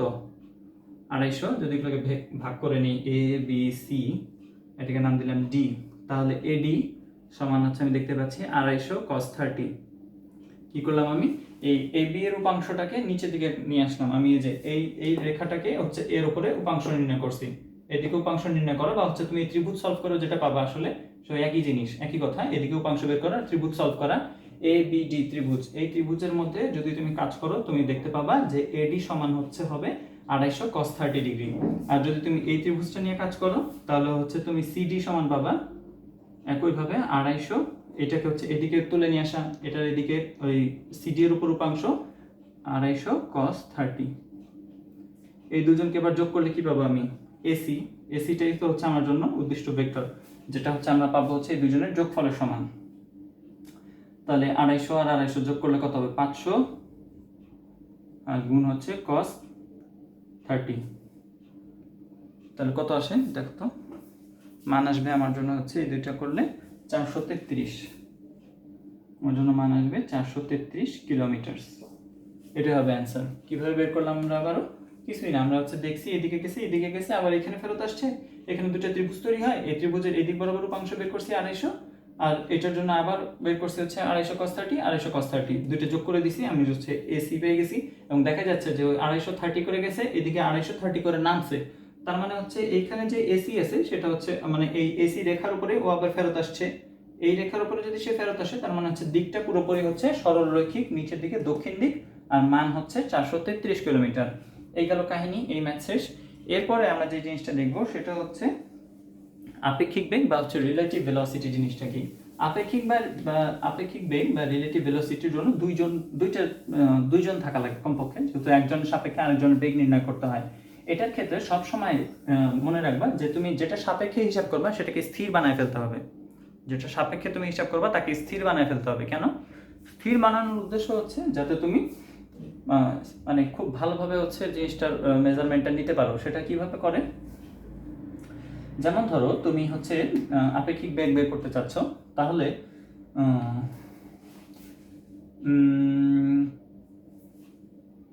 প্রথমত ধরো হচ্ছে আপেক্ষিক বেগের একটা ভালো উদাহরণ দিই। ধরো এই গাছের নিচে আমি দাঁড়ায় আছি, হ্যাঁ, গাছের নিচে আমি দাঁড়ায় আছি, আর তুমি হচ্ছে এখান দিয়ে ট্রেনে করে যাচ্ছ, এইখানে ট্রেনে চড়ে যাচ্ছ, তোমার বন্ধুর সাথে ট্রেনে করে যাচ্ছ, জানালা আছে এখান দিয়ে। তুমি কি করতেছো? তুমি এইখানে আসো তোমার ফ্রেন্ডের সাথে, দুজন মিলে এখানে তুমি তোমার ফ্রেন্ডের সাথে দুইজন পাশাপাশি বসে আছো সামনাসামনি। এখন তোমরা একটা বল নিছো হাতে, বল নিয়ে হচ্ছে একজন আরেকজনকে, তুমি হচ্ছে ওকে দিচ্ছ, ও হচ্ছে তোমাকে দিচ্ছে, দুইজন একজন আরেকজনকে 5 মিটার পার সেকেন্ড বেগে ছুড়ে মারতেছে। তুমি মারতেছো ওকে 5 মিটার পার সেকেন্ড বেগে, ও তোমাকে ফেরত দিচ্ছে কত? 5 মিটার পার সেকেন্ড বেগে। তার মানে হচ্ছে তোমাদের মধ্যে এখানে বলের আদান প্রদানের মানটা হচ্ছে 5 মিটার পার সেকেন্ড। বেশি ছোট হয়ে যাচ্ছে লেখা, দেখতে অসুবিধা হবে। তোমাদের এখানে বলের আদান প্রদানের বেগ হচ্ছে 5 মিটার পার সেকেন্ড, আর এই যে ট্রেন ছিল, ট্রেন এখানে চলতেছিল হচ্ছে 200 মিটার পার সেকেন্ড, তাই তো? এখন তুমি দাঁড়াইছিল হচ্ছে এই জায়গায় গাছের নিচে, সরি এখানে আমি দাঁড়াইছিলাম গাছের নিচে, এবং আমি এখানে রেস্টে ছিলাম, বা হচ্ছে আমার পজিশন হচ্ছে এখানে শূন্য, বা হচ্ছে আমি এখানে স্থির অবস্থায় আছি, আর ট্রেন এদিকে চলে যাচ্ছে। আমি দেখলাম যে তোমরা 200 মিটার পার সেকেন্ড বেগে যাচ্ছ, তোমরা দেখলাম আরে এই দেখ দেখ দেখ ভাইয়া ওখানে দাঁড়ায় আছে গাছের নিচে, ভাইয়ের সাথেও চলো আমরা ক্যাচ খেলি। তখন তুমি কি করলে? তোমার বন্ধুকে যে 5 মিটার পার সেকেন্ড বেগে বলটা ছুড়ে দেওয়ার কথা সামনের দিকে, তুমি তা না করে করছো কি? তুমি আমার দিকে 5 মিটার পার সেকেন্ড বেগে বলটা ছুড়ে দিছো। কিছুক্ষণ পরে তুমি দেখতে পাইলা যে আমি এখানে মাটিতে শুয়ে কাতরাচ্ছি। কেন ভাই? কিছুক্ষণ পরে তুমি দেখতে পাবা আমি হচ্ছে এখানে মাটিতে শুয়ে কাতরাচ্ছি। এটার কারণ কি? তার কারণ হচ্ছে যে তুমি তখন বলবা যে ভাইয়া দেখেন দেখেন আমি তো মারলাম 5 মিটার পার সেকেন্ড বেগে, আপনি তো অভিনয় করার ঢং করার জায়গা পান না, হ্যাঁ? কিন্তু না, আসলে তুমি 5 মিটার পার সেকেন্ড বেগে আমাকে ঠিকই মারো, কিন্তু আমি আসলে সেই পরিমাণ বল অনুভব করি না, সরি সেই পরিমাণ বেগ অনুভব করি না, আমি অনুভব করি আরো বেশি। তুমি কিন্তু এই ট্রেনের সাথে আরো 200 মিটার পার সেকেন্ড বেগে চলতেছিলাম, অর্থাৎ এই 200 এবং এই 5 দুইজন মিলে আমাকে আঘাত করতে হচ্ছে 205 মিটার পার সেকেন্ড বেগে। 205 মিটার পার সেকেন্ড বেগে যখন একটা বল লাগবে তখন আমার কি অবস্থা হবে সেটা বুঝতেই পারতেছো। এটাই হচ্ছে রিলেটিভ ভেলোসিটি, যে তোমার মনে হচ্ছে যে তোমার বন্ধুর সাপেক্ষে তুমি হচ্ছে 5 মিটার পার সেকেন্ড বেগে আদান প্রদান করতেছো, ট্রেনের ভিতরের ঘটনা সেটা। যখনই তুমি জিনিসটাকে বাইরে নিয়ে আসছো তখনই ঘটনা অন্যরকম ঘটে যাবে। আমি হচ্ছে একটা চূড়ান্ত রকমের একটা বেগ অনুভব করতেছি, সেটা হচ্ছে 205 মিটার পার সেকেন্ড বেগে। আচ্ছা, ঠিক একইভাবে এবার তোমার যে তুমি এই ট্রেনের ভিতরেই আছো, ধরো এবার এখন পাশ থেকে আরেকটা ট্রেন আসতেছে, সেটা হচ্ছে বিপরীত দিকে যাচ্ছে 100 মিটার পার সেকেন্ড বেগে। বিপরীত দিকে ট্রেনটার বেগ কত? 100 মিটার পার সেকেন্ড। হ্যাঁ, এই ট্রেনটা, আর তুমি এখানে বসে আছো, তোমার কি হবে? তুমি যদি এই ট্রেনটাকে হচ্ছে এই ট্রেনের বেগ নির্ণয় করতে চাও, তুমি আসলে কত বেগ মাপবা বলো তো? তুমি তো নিজেকে স্থির মনে করো আসলে, সেই জন্য তোমার মনে হয়েছিল যে তুমি যে বলটা আমাকে মারতেছো সেটা আমার গায়ে 5 মিটার পার সেকেন্ড বেগেই লাগতেছে, কিন্তু এটা আসলে আরো বেশি বেগে লাগে, কারণ হচ্ছে তোমার ট্রেনের একটা বেগ আছে, তুমি সেটা নিজে ফিল করতে পারো না। তাহলে তুমি হচ্ছে নিজেকে স্থির মনে করো। ঠিক একইভাবে এইটার ক্ষেত্রেও তুমি নিজের ট্রেনটাকে স্থির মনে করবা। তোমার ট্রেন যদি নিজেকে স্থির মনে হয়, তখন যে ঘটনাটা ঘটবে যে তখন তুমি যদি স্থির হয়ে যাও, তখন কিন্তু এই 200 মিটার পার সেকেন্ড যে বেগটা ছিল সেই বেগটা উল্টা দিকে অ্যাপ্লাই করতে হবে। উল্টা দিকে অ্যাপ্লাই করার ফলে এদিকে 200 এদিকে 200 একজন আরেকজনকে নালিফাই করে দেয়। তখন হচ্ছে তুমি কি অনুভব করো? তখন হচ্ছে তুমি স্থির অবস্থা অনুভব করো, এবং এইদিকে যখন একটা 200 চলে আসে, এই 200 মিটার পার সেকেন্ড আর এই 200 মিটার পার সেকেন্ড, এই দুজন অ্যাড হয়ে ওরা তৈরি করে 300 মিটার পার সেকেন্ড। অর্থাৎ তুমি যখনই নিজেকে স্থির মনে করবা তখন উল্টা দিকে একটা 200 মিটার পার সেকেন্ড বেগ অ্যাপ্লাই হবে, এবং সেই অ্যাপ্লাইকৃত বেগটা বা সেই কার্যকর বেগটা যোগ হবে হচ্ছে 100-র সাথে। তোমার টোটাল বেগ তোমার মনে হবে যে পাশের ট্রেনটা 300 মিটার পার সেকেন্ড বেগে দৌড় দিতেছে। অথচ তুমি কিন্তু এটাও জানো যে তুমি জানো যে তোমার আসলে বেগ 200, কিন্তু তোমার মনে হচ্ছে যে আসলে 300 মিটার পার সেকেন্ড বেগে এই যে কি বলে এটাকে, ট্রেনটা হচ্ছে দৌড় দিচ্ছে। এখন আর একটা জিনিস, যখন তুমি হচ্ছে ধরো এইরকম একটা পথে তুমি এই অবস্থায় ছিলা, তোমরা দুই বন্ধু, তোমরা দুইজন পাশাপাশি ছিলা, তুমি হচ্ছে এই পথে আগানো শুরু করছো, তোমার বন্ধু এই পথে দৌড় দেওয়া শুরু করছে, দুইজন এইদিকে হচ্ছে আগাচ্ছ ধীরে ধীরে। আপাত দৃষ্টিতে তোমার কাছে মনে হবে কি আসলে যে তোমাদের মধ্যে এখানে কিন্তু একটা সূক্ষ্ম কোণ আছে, তাই না? তোমাদের মধ্যে যে মাঝখানে যে অ্যাঙ্গেলটা আছে সেরকম আছে হচ্ছে খুব অল্প। তোমরা যখনই হচ্ছে দুইজন গতিশীল হবা তখন কি হয় আসলে, তখন একজন যে অবজারভার তার হচ্ছে সে যদি অন্যজনকে দেখতে যায়, কি বলছিলাম যে দেখতে যাবে, তার হচ্ছে বেগটা অটোমেটিক উল্টা দিকে একটা বেগ অ্যাপ্লাই হয়ে যায়। তার মানে হচ্ছে যে তুমি যখন এটা যেহেতু তুমি ছিলা এই নিচের লাইনটা, তুমি যখন এবার ওকে দেখতেছো তোমার ফ্রেন্ডের অবস্থা, তখন তুমি আসলে দেখবা কি যে তোমার উল্টা দিকে একটা বেগ প্রযুক্ত হবে। তখন আসলে তোমার এইখানে ধরো তুমি ছিল পি আর তোমার বন্ধু ছিল কিউ, হ্যাঁ? তো তুমি আসলে এই পিটা আর এই পি থাকবে না, এই পি উল্টা দিকেও আরেকটা পি অ্যাপ্লাই হবে। পি অ্যাপ্লাই হওয়ার ফলে কি হবে বলো তো? পি অ্যাপ্লাই হওয়ার কারণে তুমি যে রেজাল্টেন্ট, তুমি এখন যে জিনিসটা দেখতে পাবা সেটা হচ্ছে এই দুইটা বেগের যোগফল বা হচ্ছে এই দুইটা বেগের লব্ধি। যেখানে এইখানে যে কাজটা হয়েছিল যে তুমি উল্টা দিকে যে বেগটা অ্যাপ্লাই হয় সেই 200 আর এই 100 এদের দুজনের লব্ধি সেই 300টা পাওয়া যায়। একইভাবে তুমি যখন এরকম একটা সারফেসে চলতেছো, যখন হচ্ছে দুইজন কোনাকুনি যাওয়া শুরু করছে, এখানে কিন্তু সরল রৈখিক একটা রেখা ছিল, একদম মধ্যবর্তী কোণ ছিল 180 ডিগ্রি দুইটা বেগের মধ্যে। এখন কি ঘটনা ঘটছে, মধ্যবর্তী একটা সূক্ষ্ম কোণ আছে, কিন্তু তুমি কি করছো, তুমি দেখতেছো তোমার বন্ধুকে কিউকে দেখতে চাচ্ছ, কিউকে দেখতে গেলে দেখবা যে তোমার পিটাই উল্টায় গেছে এদিকে একটা পি হিসেবে। তার মানে তুমি এখন অবজারভার, তুমি হয়ে গেছো স্থির। তুমি যখন স্থির হয়ে যাও এই পজিশনে, তখন তুমি যে জিনিসটা দেখতে পাও সেটা হচ্ছে যে তোমার বন্ধুর বেগ হিসেবে তুমি দেখতে পাবা হচ্ছে এই কিউ এবং এই পি এর লব্ধি, সেটা কাজ করার কথা কোন দিকে, এইদিকে না? হ্যাঁ, তুমি দেখতে পাবা তোমার বন্ধু যাচ্ছে হচ্ছে এই দিকে। আদতে কিন্তু এমন হচ্ছে না, এটা হচ্ছে আপেক্ষিক বেগ বা হচ্ছে রিলেটিভ ভেলোসিটি। রিলেটিভ ভেলোসিটির জন্য তুমি দেখতে পাবা তোমার বন্ধু যাচ্ছে এইদিকে। প্রকৃতপক্ষে তোমার বন্ধু আসলে এইদিকেই যাচ্ছিল, তুমি এইদিকেই যাচ্ছ, কিন্তু তুমি যেহেতু নিজেকে স্থির করতে চাও, স্থির করতে গেলে উল্টা দিকে আরেকটা বেগ অ্যাপ্লাই হয়, এদিকে পি এদিকে পি, তুমি হয়ে গেলে স্থির। আচ্ছা, তোমার এই স্থির পজিশনের জন্য তুমি হচ্ছে এই পি, এই নতুন তোমার বেগ এবং তোমার বন্ধুর বেগ, এদের লব্ধিটা তুমি হচ্ছে দেখতে পাবা। তো এদের লব্ধি কোন দিকে হবে? এইদিকে হবে। এই দুইটা বেগের লব্ধি অবশ্যই এর মধ্যবর্তী কোনো একটা অঞ্চলে হবে, এর মাঝখানে তো জীবনে হবে না, এইদিকে বাইরে একটা কিছু একটা হবে, এরকম একটা ব্যাপার। তাহলে বুঝলাম যে তুমি যদি নিজে অবজার্ভ করতে যাও কোনো কিছু, তোমার উল্টা দিকে আরেকটা বেগ অ্যাপ্লাই হয়, সেই বেগের কারণে নতুন বেগ এবং তোমার বন্ধুর বেগ এদের লব্ধিটা হচ্ছে তুমি দেখতে পাও। তুমি দেখতে পাচ্ছ, তার মানে এই নীল লাইনটা, লাল লাইনটা কি, সেটা হচ্ছে তোমার কাল্পনিক একটা বেগ তৈরি হয়েছে তোমাকে স্থির বানানোর জন্য। আর নীল লাইনটা হচ্ছে তুমি দেখতে পাচ্ছ যে তোমার বন্ধু হচ্ছে এই দিক বরাবর চলে যাচ্ছে, কিন্তু আসলে তার কিছুই হচ্ছে না, তোমার বন্ধু তোমার খুব কাছেই আছে, বেশি দূরে যায় নাই। এটা হচ্ছে আপেক্ষিক বেগের কনসেপ্ট ছিল। এবার আমি যে কাজটা করব সেটা হচ্ছে ম্যাথ দিব। ম্যাথের মধ্যে আমরা দেখব হচ্ছে যে ওই যে বৃষ্টির ফোঁটার যে কাহিনী, বৃষ্টির ম্যাথগুলোই করব। বৃষ্টির ম্যাথটা কিরকম, যে তোমাকে করতে হবে কি, ধরতে হবে যে উপর থেকে 10 মিটার পার সেকেন্ড বেগে বৃষ্টি পড়তেছে। এটা হচ্ছে রেইন, দ্য ভেলোসিটি অফ রেইনের ভেলোসিটিকে কি বলে, ভিআর দিয়ে প্রকাশ করা হয়।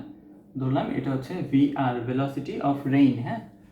আর এদিকে হচ্ছে পশ্চিম, এদিকে হচ্ছে পূর্ব দিক আর এদিকে হচ্ছে পশ্চিম দিক, উই, হ্যাঁ। আচ্ছা, তারপরে বৃষ্টি পড়তেছে উপর থেকে নিচের দিকে। এখন হাওয়া যেদিকে বইতেছে সেটা হচ্ছে ভেলোসিটি অফ দ্য এয়ার, এয়ারের ভেলোসিটি হচ্ছে পূর্ব থেকে পশ্চিমের দিকে। বাতাসের বেগ ভেলোসিটি অফ এয়ার কত, পূর্ব থেকে পশ্চিম দিকে, যে দিক দিয়ে বুঝাইছি পূর্ব থেকে পশ্চিমের দিকে 60 মিটার পার সেকেন্ড দিয়ে দিই, কিলোমিটার বোধহয় কিলোমিটার আনার দরকার নেই, 60 মিটার পার সেকেন্ড। এখন তুমি যদি এখান দিয়ে একটা গাড়ি চালাও, হ্যাঁ, তুমি সেইখানে একটা গাড়ি চালাবা, তুমি যে গাড়ি চালাবা সেই গাড়ির হচ্ছে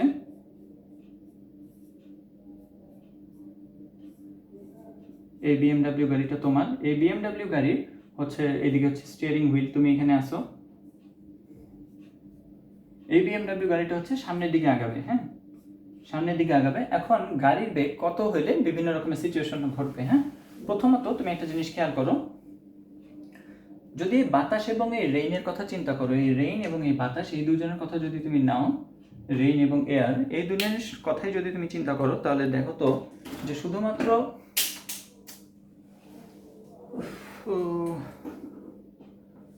যখন তুমি গাড়ির ভিতরে আসো তোমার হচ্ছে অনুভব করতে হবে জিনিসগুলো, যে তোমার আসলে সামনের কাজ ভিজবে নাকি পিছনের কাজ ভিজবে নাকি উভয় কাজ দুইটাই ভিজবে। তখন খেয়াল করো আসলে যে ঘটনাটা ঘটে, যে তুমি যদি 60 মিটার পার সেকেন্ড বেগে ছুটে চলো, তখন যে ঘটনাটা ঘটবে যে তোমার বেগ এদিকে হচ্ছে 60 মিটার পার সেকেন্ড, তাই তো 60 মিটার পার সেকেন্ড তোমার বেগ, বাতাসের বেগও 60 মিটার পার সেকেন্ড।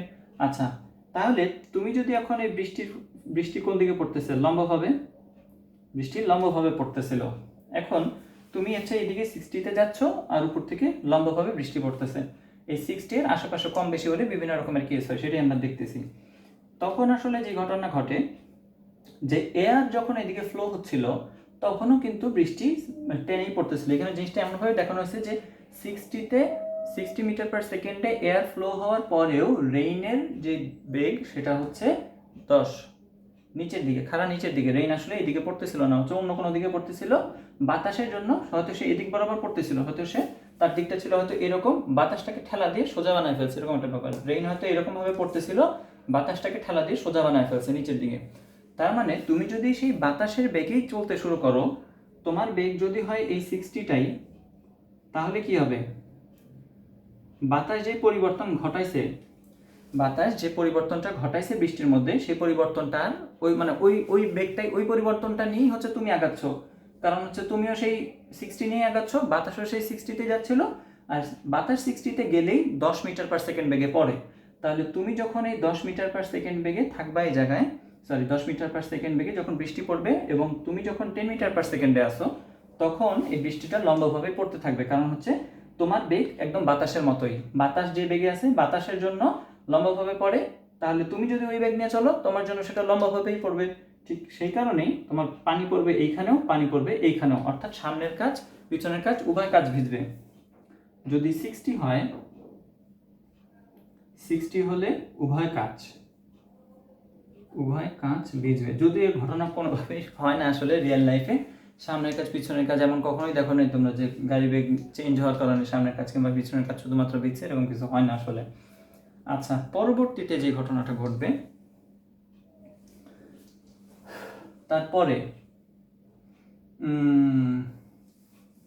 তারপরের অংশটা এবার আমরা দেখি। 60 হলে উভয় কাজ ভিজবে, এটা তো বুঝলাম। এবার আমরা যে কেসটা নিয়ে কথা বলবো সেটা হচ্ছে এই 60-এর থেকে আমরা হচ্ছে কম বেগে চলবো। ধরো 60-এর থেকে কম যে কোনো কম বেগে চললে ধরো হচ্ছে মান হচ্ছে 55। তাহলে একটা কথা খেয়াল করো তো, যদি তোমার বাতাসের বেগ এদিকে আসে 60 আর তুমিও এদিকে যাচ্ছ হচ্ছে কত 55-এ, তাই তো। এখন বাতাস যদি তোমাকে দেখতে যায় তখন তার ঘটনা আসলে কি ঘটবে, বাতাস এবার যদি তোমাকে ফিল করে, হ্যাঁ বাতাস তোমাকে দেখবে, তুমি দেখতেছো না, বাতাস তোমাকে দেখবে, কারণ বাতাস হচ্ছে বৃষ্টিটা তোমার উপর ফেলতেছে। তাহলে এই গাড়ির ক্ষেত্রে বাতাস যদি তোমাকে দেখতে যায়, বাতাসের বেগ প্রথমত কি করতে হবে, বাতাসের বেগ 0 বানাইতে হবে। বাতাসের বেগ 0 হয় কোন দিকে, এদিকে 60। এখন দেখতেই পাচ্ছ যে এখন বাতাসের নতুন যে বেগ সেটা হচ্ছে 60, আর তোমার তার উল্টো দিকে বেগ হতো কত 55। এখন যদি তাহলে রেজাল্টেন্ট কত হবে, 55 আর 60-এর রেজাল্টেন্ট দেখো, 55 আর 60-এর রেজাল্টেন্ট হবে হচ্ছে এদিকে কত বেগে 5, এদিকে হবে 5 মিটার পার সেকেন্ড বেগে। অর্থাৎ বৃষ্টি তোমাকে দেখতে পাচ্ছে যে তুমি আসলে যাচ্ছ এই দিকে, বৃষ্টি ফিল করবে তুমি হচ্ছে ওই দিকে যাচ্ছ, তাই তো। তুমি যদি ওই দিকে যাও, তোমার গাড়ি হচ্ছে কিন্তু সামনের দিকে আগাচ্ছিল এইভাবে, তোমার গাড়ি এরকম ছিল,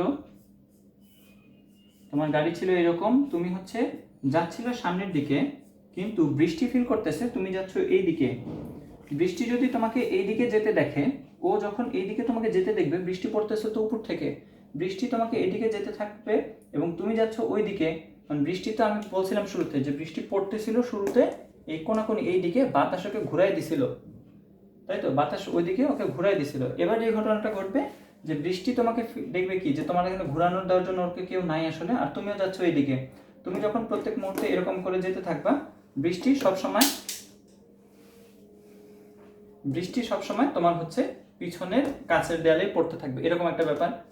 বৃষ্টি সবসময় তোমার পিছনের দেয়ালে আঘাত করবে বা হচ্ছে পিছনের কাছে আঘাত করবে, কারণ বৃষ্টি দেখতে পাচ্ছে তুমি এদিকে যাচ্ছ, কিন্তু আসলে ঘটনা কি, তুমি যাচ্ছিলে সামনের দিকে এবং বৃষ্টি তোমার হচ্ছে শুধুমাত্র পিছনের কাছকে তখন ভেজাবে।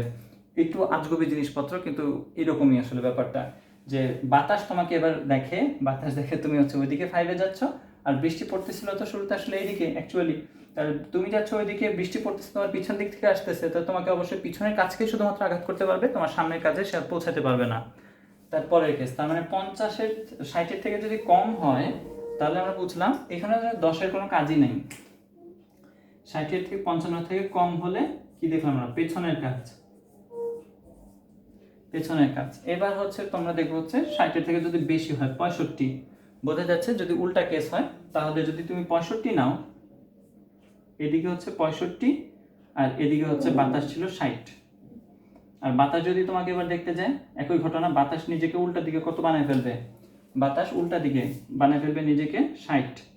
এখন সে আসলে রেজাল্ট্যান্ট হিসেবে কোনটা দেখবে, এই 60 এবং এই 65 এর রেজাল্ট্যান্ট, সেটা আসলে কত, এই দিকে 5 মিটার পার সেকেন্ড। এখন বৃষ্টি কোন দিকে পড়তেছিল, বৃষ্টি পড়তেছিল এই দিকে শুরুতে, তাই তো। এখন বাতাস তো তুমি বাতাসের থেকে বেশি বেগে চলাফেরা শুরু করছো, তার মানে হচ্ছে বৃষ্টি তোমাকে ঘুরাই দিবে। বৃষ্টি যদি এবার তোমাকে ঘুরায় না দিতে পারে, বৃষ্টি তো আর ঘুরবে না, কি হবে, তুমি হচ্ছে 5 এদিকে যাচ্ছ, 5 হচ্ছে তুমি সামনের দিকে যাচ্ছ, বৃষ্টি পড়তেছে এদিক থেকে। এখন বলো তো এই ধরনের কেসেসে বৃষ্টি সবসময় তোমার কি করবে, এটা যদি তোমার গাড়ি হয়, এটাই যদি গাড়ি হয়, বৃষ্টি সবসময় তোমার সামনের কাছকে ভেজানোর চেষ্টা করতে পারবে, কারণ হচ্ছে তোমার গাড়িটা তো দেখতে এইরকম, তাই তো, গাড়ির উপরের অংশটা। এখন বৃষ্টি যদি তীর্যকভাবে পড়ে, বৃষ্টি এইখানেও পড়বে, এখানেও পড়বে, এখানেও পড়বে, তার মানে তোমার সামনের কাজ ভিজতেছে, পিছনের কাজ যখন ভিজাইতে যাবে তখন কি ঘটনা ঘটবে, এইখানে আর ভিজবে না, বৃষ্টির ফোঁটাটা এইখানে চলে আসতেছে। বুঝছি তাহলে? তো তোমার যে পিছনের কাছে যে অংশটা, এই অংশটা কি থাকতেছে, এই অংশটা হচ্ছে শুকনো থাকতেছে, তার মানে আচ্ছা ভেজার কথা বলছেন, এখন পিছনের কাজ ভিজবে, এগুলো হচ্ছে ভেজার কথা, হ্যাঁ, এগুলো শুকনো না, কিন্তু এগুলো হচ্ছে ভেজার কথা বলা হচ্ছে, যে ভেজার জন্য 60 হলে হচ্ছে উভয় কাজ, 55 হলে শুধু পিছনের কাজ ভিজবে। আর এই অংশটা দেখা যাচ্ছে যে তোমার এখন বৃষ্টি যেভাবে এই কোনাকুনি যখন পড়তে থাকবে, আর তুমি তো সামনের দিকে এগিয়ে যাচ্ছ, কোনোভাবে সে হচ্ছে তোমার পিছনের কাজকে ধরতে পারবে না, তখন হচ্ছে 65 হলে আমরা বলবো শুধু সামনের কাজ ভিজবে।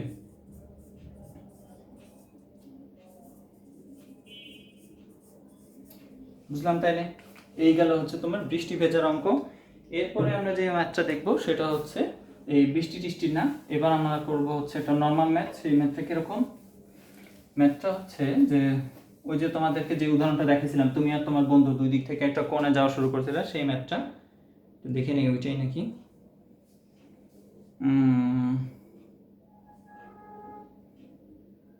12 আর 20 4 সেকেন্ড পর, ওইটার আগে আরো একটা ম্যাথ আছে, সেটা হচ্ছে যে 12 মিটার পার সেকেন্ড ও 20 মিটার পার সেকেন্ড বেগে 120 ডিগ্রি কোণ করে দুই বন্ধু যাত্রা শুরু করে। তোমরা একটু ফাস্ট ফরওয়ার্ড করে নাও জায়গাটা। যাত্রা শুরু করে 4 সেকেন্ড পর মধ্যবর্তী দূরত্ব কত?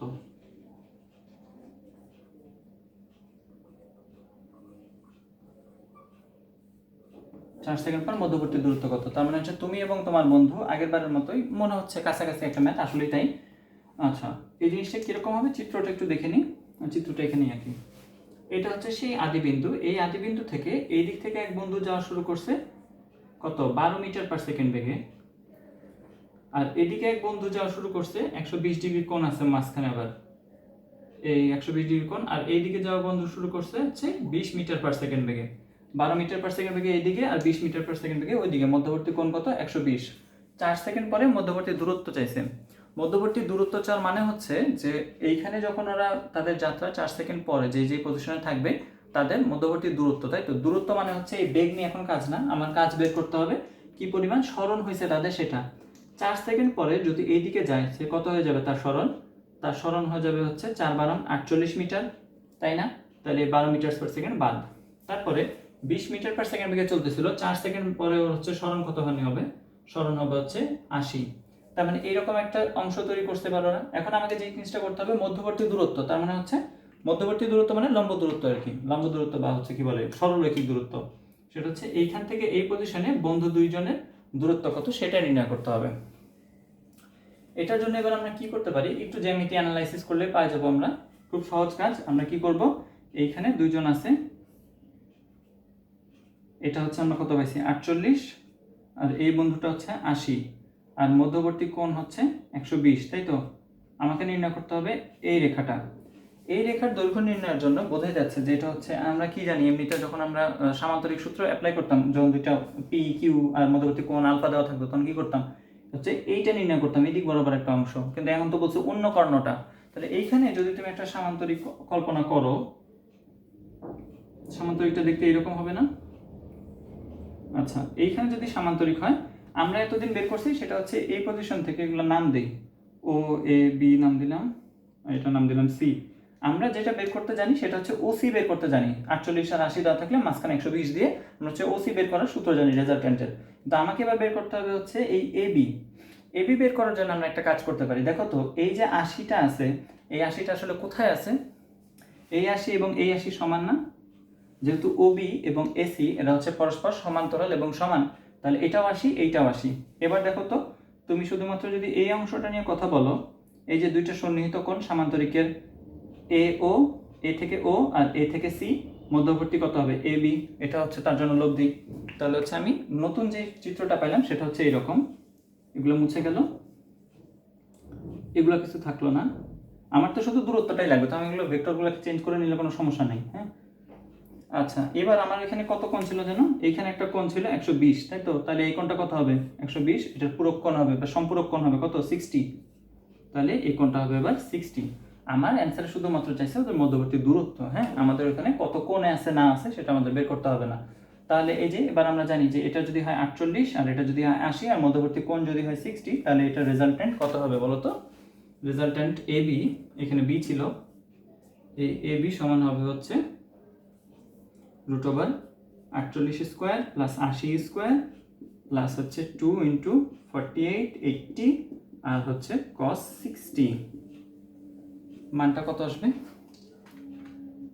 48 স্কোয়ার 80 স্কোয়ার যোগ 2 ইন্টু 48 গুণ 80 গুণ হচ্ছে cos 60, 112 কিলোমিটার। এটাই হচ্ছে অ্যান্সার। তোমার অ্যান্সার হচ্ছে পেয়ে গেছি আমরা। এটা যদি আপেক্ষিক বেগের কনসেপ্ট দিয়ে করা হয়, এমনিতে এটা আপেক্ষিক বেগের কনসেপ্ট দিয়ে করা হয়, কিন্তু আমি দেখালাম যে তোমার আপেক্ষিক বেগ যদি ছাড়াও তুমি একটু নর্মাল ম্যাথ দিয়ে একটু ভেক্টর শিফট করে পাশে নিয়ে এসে তোমার ম্যাথটা হয়ে যায়। তুমি কেন আপেক্ষিক বেগের উড়াধুরা একজন আরেকজনকে স্থির বানানোর চেষ্টা করবা? ওইটা করার সবসময় দরকার হয় না। দুঃখিত যে বারবার মার্কার করে যাচ্ছে আর আমি বারবার তুলতেছি এবং প্রচুর আওয়াজ হচ্ছে। আচ্ছা, তারপরের ম্যাথটা এবার দেখি। পরের ম্যাথটা একটু সহজ এবং ইন্টারেস্টিং। পরের ম্যাথটা কিরকম, তোমার এখানে কি করতে হয়েছে? পরের ম্যাথটার জন্য ওই যে কাজটা আমরা শুরুতে করছিলাম বন্ধুর ক্ষেত্রে, বৃষ্টির অঙ্ক করছি, 120 ডিগ্রি কোণ করছি, এবার হচ্ছে 40 আর হচ্ছে 40√3। হ্যাঁ, কোশ্চেন দিয়ে দিছে এরকম যে তুমি হচ্ছে যাচ্ছ এইদিকে 40 মিটার পার সেকেন্ড বেগে, 40 কিলোমিটার পার আওয়ার দিছে, কিলোমিটার পার আওয়ার বেগে। তোমার বন্ধুকে তুমি দেখতে পাচ্ছ এদিকে যাচ্ছে হচ্ছে 40√3 কিলোমিটার পার আওয়ার বেগে। এখন ঘটনা হচ্ছে যে এটা হচ্ছে তোমার কি, এটা হচ্ছে ভেলোসিটি অফ, ধরো পি, এটা হচ্ছে তুমি ভেলোসিটি অফ পি, এটা হচ্ছে কিউ প্রাইম। কেন? এটা হচ্ছে তুমি দেখতে পাচ্ছ রিলেটিভ ভেলোসিটি। এটা আসল কিউ কোনটা আসলে বলো তো? আমি বলছিলাম যে তুমি যখন দুইজন এইদিকে যাইতে থাকো দুইজন, তখন তুমি দেখতে পাও যে তোমার বন্ধু এইখানে নাই, উল্টা হচ্ছে তোমার এইখানে একটা আলাদা বেগ তৈরি হওয়ার কারণে তুমি হচ্ছে এই বরাবর তোমার বন্ধুকে কোথাও দেখতে পাও। তার মানে হচ্ছে তোমার বন্ধু যেই রেখা যেই পরিমাণ কৌণিক দূরত্বে আছে তার থেকে বেশি কোণে দেখতে পাও। তার মানে তুমি এখানে দেখতে পাচ্ছ 90 ডিগ্রি কোণে, কিন্তু তোমার বন্ধু তো আসলে আর ভিতরের কোনো একটা কোণে আছে। সেই কোণটা কত? সেই কোণটা এইখানে কিছু একটা কোণে সে আছে। কত কোণে আছে না আছে সেটাই হচ্ছে আমাদেরকে ক্যালকুলেট করতে হবে। এই কোণটা ধরে নিলাম থিটা। আচ্ছা, তাহলে তোমার বন্ধুর অ্যাকচুয়াল ভেলোসিটি হচ্ছে এই জায়গায় ভি কিউ, আর এটা হচ্ছে ভি কিউ প্রাইম। আমাকে এবার একটু হিসাব করে বলো তো দেখি যে আমি হচ্ছে কিভাবে এই মানটা বের করতে পারি। এই দিক বরাবর হচ্ছে লব্ধি হবে এরকম একটা ব্যাপার।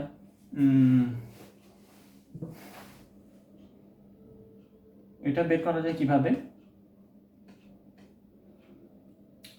বের করার একটা সুন্দর ওয়ে আছে, সেটা হচ্ছে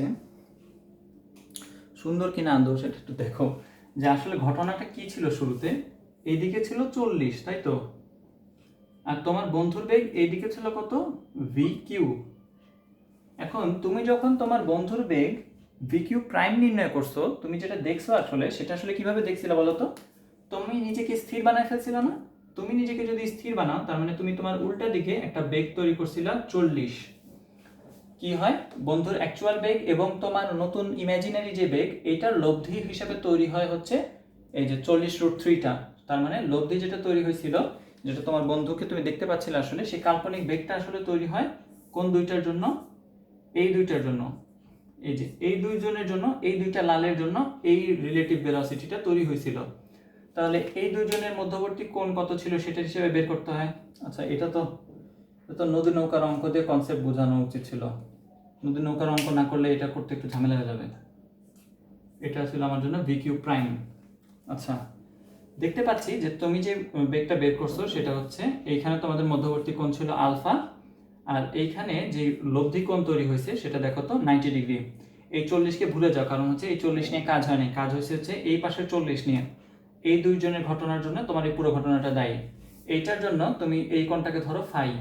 হ্যাঁ, লব্ধি যে কোণটা আছে এই লব্ধি কোণটাকে ধরলাম আমি হচ্ছে ফাই। তাহলে ফাই সমান কত, 90 ডিগ্রি।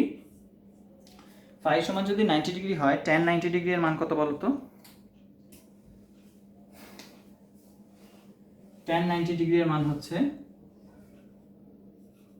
tan 90 এর মান আমরা জানি হচ্ছে 1/0, কারণ হচ্ছে sin 90 by cos 90 1/0।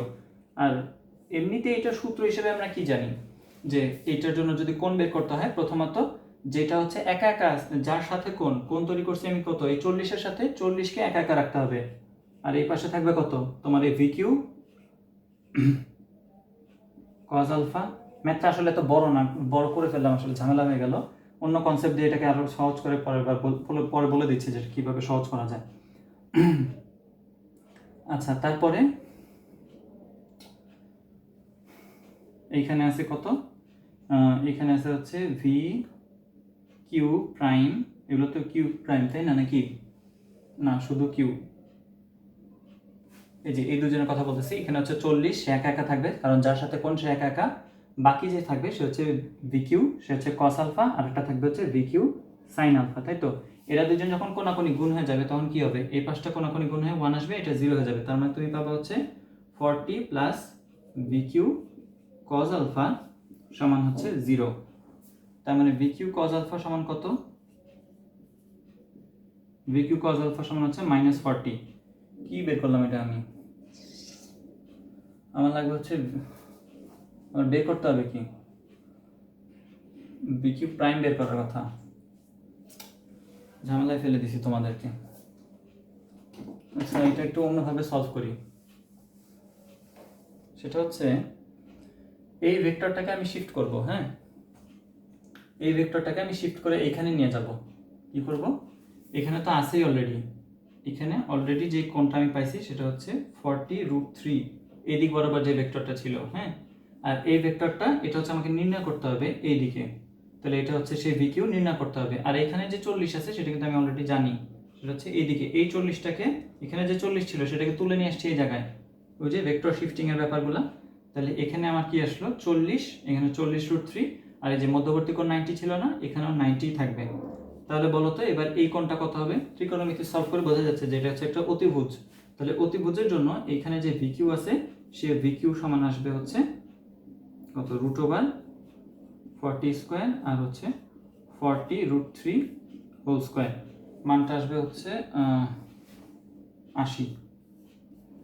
80 kilometre per hour. বুঝলাম বলো? তাহলে আমার মান আসবে হচ্ছে 80 কিলোমিটার পার আওয়ার।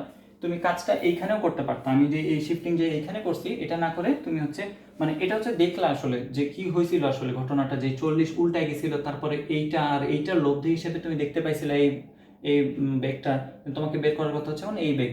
এখন আমি যখন নদী নৌকার অঙ্ক করতে যাবো আমরা, তখন হচ্ছে এইটার আসলে একটা ডিরেক্ট সূত্র আছে এই ভিকিউ বের করার জন্য, তখন ওটা ইজিয়ার হয়ে যায়। কিন্তু এখনো যেহেতু ওটা দেখায়নি সেখানে বিপদে পড়লাম আমি। তো এইখানে যে সাহায্যটা নিলাম সেটা হচ্ছে এবার শিফটিং করে, আমি যে প্রসেসে আগাচ্ছিলাম সেটা দেওয়া হবে, কিন্তু এবার আমি যে সাহায্যটা নিলাম সেটা হচ্ছে শিফটিং করে এখানে 40 নিয়ে আসছি, এখানে 90 ছিল, কোন যা যা থাকুক থাকুক গা, কিন্তু এখানে হচ্ছে শিফটিং করে আমি দেখছি যে তাহলে হচ্ছে 40, আর এখানে যে অংশটা 40 আর 40√3, এটা হচ্ছে যেহেতু দুইটা বাহু একটা ত্রিভুজের, আর অতিভুজটাই হচ্ছে আমার জন্য কি ভিকিউ ছিল, সেটাই।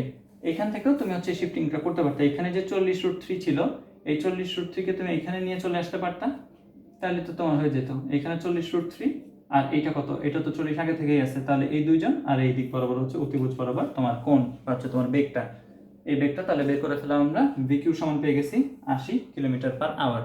হ্যাঁ, এটার সহজ সমাধানটা আমরা দেখবো হচ্ছে নৌকার অঙ্ক সলভ করার সময়। এইটার ক্ষেত্রে আর কোনো ম্যাথ আছে কিনা তোমাদের আপেক্ষিক বেগ রিলেটেড? আপেক্ষিক বেগ নিয়ে তোমাদের হচ্ছে এখন শুধুমাত্র একটা ম্যাথ আছে, সেটা হচ্ছে কিসের, বৃষ্টির একটা ম্যাথ আছে ছোট্ট অনুশীলনীতে। তোমাদের বৃষ্টির একটা খুব সুন্দর ম্যাথ আছে, এটার প্র্যাকটিস প্রবলেমে কসুর বুকে। এটা খুবই গুরুত্বপূর্ণ এবং খুবই আসলে মুখস্থ করার মতন একটা জিনিস, কারণ ঝামেলা হয় খুব, মানে যদি তুমি ডায়াগ্রামটা মনে না রাখো, চিত্র যদি মনে না থাকে, তুমি এটা ম্যাথটা সলভ করতে পারবে না। এখন বলছে একজন লোক পশ্চিম দিকে 5 কিলোমিটার/আওয়ার বেগে চলছে, পশ্চিম দিকে 5 কিলোমিটার/আওয়ার, এটা হচ্ছে কোশ্চেনের চেহারা এরকম 5 কিলোমিটার/আওয়ারে চলতেছে, আর বৃষ্টি সরাসরি তার মাথার উপরে 12 কিলোমিটার/আওয়ারে বেগে পড়তেছে। বৃষ্টি যে পড়তেছে উপর থেকে সেটা হচ্ছে তার মাথার উপরে 12 কিলোমিটার/আওয়ার। এখন এটা কিন্তু তার আসল বেগ না, এটা হচ্ছে সে ফিল করতেছে 12, আর সে আসলে কত ফিল করতেছে সেটা নির্ণয় করতে হবে। হ্যাঁ, বৃষ্টির প্রকৃত বেগ নির্ণয় করো। আচ্ছা, ঘটনা হচ্ছে যে বৃষ্টির প্রকৃত বেগ নির্ণয় করার জন্য তোমাকে আসলে এই চিত্রটাকে একটু ঠিক করে নিতে হবে। এটা হচ্ছে প্রথমত রিলেটিভ ভেলোসিটি অফ রেইন, আর এটা হচ্ছে ভেলোসিটি অফ ম্যান, হ্যাঁ মানুষের বেগ, আর এটা হচ্ছে relative velocity of rain VRR। আর অরিজিনাল যেটা আমাকে নির্ণয় করতে হবে সেটা হচ্ছে VR, বা হচ্ছে অরিজিনাল বৃষ্টির প্রকৃত বেগটা কত। প্রথম কথা হচ্ছে এদেরকে সবাইকে প্রথমে এদের আদিবিন্দু সেম করতে হবে। আদিবিন্দু সেম করার জন্য এই 12কে আমাকে নিচে নিয়ে আসতে হবে প্রথম, আর নিচে নিয়ে চলে আসবো। তাহলে আমার এইদিকে হচ্ছে 5, আর এই দিক বরাবর আমি দিয়ে দিলাম 12। দেখো ঘটনা ঠিকই আছে, কোনো চেঞ্জ হয় নাই। এটা হচ্ছে সে অনুভব করতেছে। এখন এটার নাম দিছিলাম আমরা কি VM, আর এটার নাম দিছিলাম কি VRR, যেটা হচ্ছে ওই লোকটা অনুভব করতেছে। হ্যাঁ, রিলেটিভ ভেলোসিটি অফ রেইন। আর বৃষ্টি তাহলে আসলে যে বেগটা ছিল সেটা কত বলতো? আসল বেগটা কত? আমরা জানি যে যখন হচ্ছে এই ধরনের কেসেসে যখন সে যতখানি দূরে অনুভব করে, সে অনুভব করে হচ্ছে যতখানি কৌণিক দূরত্বে থাকে তার থেকে বেশি। বন্ধুদের ক্ষেত্রে যেটা আমরা দেখছিলাম যে তোমার বন্ধু যাচ্ছিল এদিকে, তুমি যাচ্ছিলে এইদিকে, কিন্তু তুমি দেখতে পাচ্ছিলে যে তোমার বন্ধু আসলে যাচ্ছে হচ্ছে আরো দূর থেকে। তার মানে যতটুকু কৌণিক দূরত্বে সে অ্যাকচুয়ালি আছে তার থেকে বেশি কৌণিক দূরত্বে তুমি তাকে দেখতে পাও। বৃষ্টির জন্য একই ঘটনা হবে, বৃষ্টি আসলে যতখানি ছিল তার থেকে তুমি বেশি কৌণিক দূরত্ব দেখতে পাচ্ছ। এখন বেশি কৌণিক দূরত্ব, বেশিটা হচ্ছে কত? বেশিটাই হচ্ছে 90, বেশিটাই হচ্ছে 90 ডিগ্রি। তাহলে তোমার যে অল্পটা ছিল সেটা কত ছিল? নিশ্চয়ই এর মাঝামাঝি কোথাও। তাহলে বৃষ্টি ছিল হচ্ছে এইখানে কোথাও, ভেলোসিটি অফ রেইন এই জায়গায়, যেটা হচ্ছে আমরা আগের ম্যাথেও করছিলাম। আগের ম্যাথে আমার এইখানেই হচ্ছে দুজন পরস্পর লম্বভাবে ছিল, আমরা যেই এই রিলেটিভ ভেলোসিটি উপরের দিকে ছিল, আর তোমার অ্যাকচুয়াল ভেলোসিটি হচ্ছে এই সামনের দিকে ছিল, আর তোমার বন্ধু যাচ্ছিল মাঝখানে কোথাও দিয়ে। এই জিনিসটা এখানে হয়েছে, মাঝখানে কোথাও দিয়ে বৃষ্টি পড়তেছিল, তুমি দেখতে পাচ্ছ ওটা হচ্ছে 90 ডিগ্রি দূরে আছে, অথচ কৌণিক দূরত্বটা আরো কম। এই ধরনের কেসেসে তুমি ছাতার তো কাজ না, বৃষ্টি আসলে কোন দিক বরাবর পড়তেছে, বৃষ্টির বেগ কিংবা হচ্ছে ছাতা কোন দিকে ধরতে হবে, এই জিনিসটা তোমাকে অ্যান্সার লিখতে হয় সবসময় উলম্বের সাথে। উলম্বের সাথে বলতে এই অভিলম্বের সাথে হচ্ছে কত কোণ আছে সেটা, তার মানে তোমাকে কোণ নির্ণয় করতে হবে এইটা। এই কোণ নির্ণয়ের জন্য আমরা কি কাজ করব? এই কোণটা তোমাকে নির্ণয় করতে হবে। তাহলে এবার হচ্ছে আগের মতন ঘটনা করি, আগেরবার যে ভুল করছি সেই ভুল আর এবার করবো না আমরা। তাহলে এখানে ছিল আমার 5, এখানে ছিল আমার 12, আর এখানে ছিল আমার জন্য কত 5, আর এই বরাবর ছিল আমার জন্য সেই লব্ধিটা। আমি আমার হিসাবের সুবিধার জন্য একটা কাজ করব, 5টাকে নিচে নিয়ে চলে আসবো, ভেক্টর শিফটিং এইখানে নিয়ে চলে আসবো 5। তাহলে এটা এবার হয়ে গেল কত 5, আর এই 5টা আমি মুছে দিলাম, ভেক্টর শিফট হয়ে গেল। ভেক্টর শিফট হয়ে যাওয়ার পরে কি করতে হবে এবার আমাকে, এবার যেহেতু এটা এটা 12 এখানে কেউ লিখলাম, 12 হচ্ছে এইখানে, হ্যাঁ, তাহলে এটা 12 আর এটা 5, আর এই কি বৃষ্টির বেগ তাহলে কি হবে, অতিভুজ, অতিভুজ হবে 13, বোঝা যাচ্ছে। 12 স্কোয়ার আর হচ্ছে 12 স্কোয়ার আর 5 স্কোয়ারের যোগফল কত, 169, রুট করলে হয় হচ্ছে 13। তার মানে বৃষ্টির প্রকৃত বেগ এই যে VR হয়ে গেল, VR হচ্ছে 13 kilometre per hour, VR 13 kilometre per hour পেয়ে গেছে। কিন্তু এটার দিক কত নির্ণয় করতে হবে, দিক যদি নির্ণয় করতে হয় এই কোণটা নির্ণয় করে দেখাতে হবে আমাকে। এই কোণটা হচ্ছে দেখা যাচ্ছে tan এর সাপেক্ষে যদি হিসাব করি, এটা হচ্ছে এই থিটাটা হবে হচ্ছে tan ইনভার্স বিপরীত বাহু বাই হচ্ছে সন্নিহিত বাহু, বিপরীত বাহু কত 5 আর সন্নিহিত বাহু হচ্ছে 12, এটা হচ্ছে তার জন্য থিটা। তার মানে ভি এর দিক হচ্ছে এটা আর ওর জন্য থিটা। এটা হচ্ছে উলম্বের সাথে, মনে রাখতে হবে এই যেটা তুমি নির্ণয় করো সেটা হচ্ছে উলম্বের সাথে, উলম্বের সাথে বা হচ্ছে অভিলম্বের সাথে, যেটা বলো সেটাই, থিটা উলম্বের সাথে এত ডিগ্রি কোণে। এই হচ্ছে তোমার বৃষ্টির অঙ্ক গেল, বা হচ্ছে আপেক্ষিক বেগের অঙ্কগুলো হয়ে গেল। এরপরে তোমাদের আছে হচ্ছে কি, দুইয়ের অধিক বলের লব্ধি নির্ণয় করতে হবে আমাদেরকে। এটা আমরা পার্ট 2 এ দেখব, পার্ট 1 অনেক বড় হয়ে গেছে, এই বেশি বড় করা উচিত না। পরবর্তীতে আমরা পার্ট 2 এ দেখব হচ্ছে আমরা কি করতে পারি, কি নিয়ে জানি কাজ করবো বললাম, ও হ্যাঁ, দুইয়ের অধিক বলের লব্ধি, তারপরে যে জিনিসগুলো থাকবে আমাদের সামনে, নদী স্রোত, হ্যাঁ, দুইয়ের অধিক বলের লব্ধি, তারপর হচ্ছে নদী নৌকার অঙ্ক, তারপর হচ্ছে ক্রস গুণন, ডট গুণন, কার্ল ডাইভারজেন্স গ্রেডিয়েন্ট, সেগুলো। ততক্ষণ পর্যন্ত সবাই ভালো থাকো, সুস্থ থাকো, এই ম্যাথগুলো দেখতে থাকো, আর have a good day, good time, tata.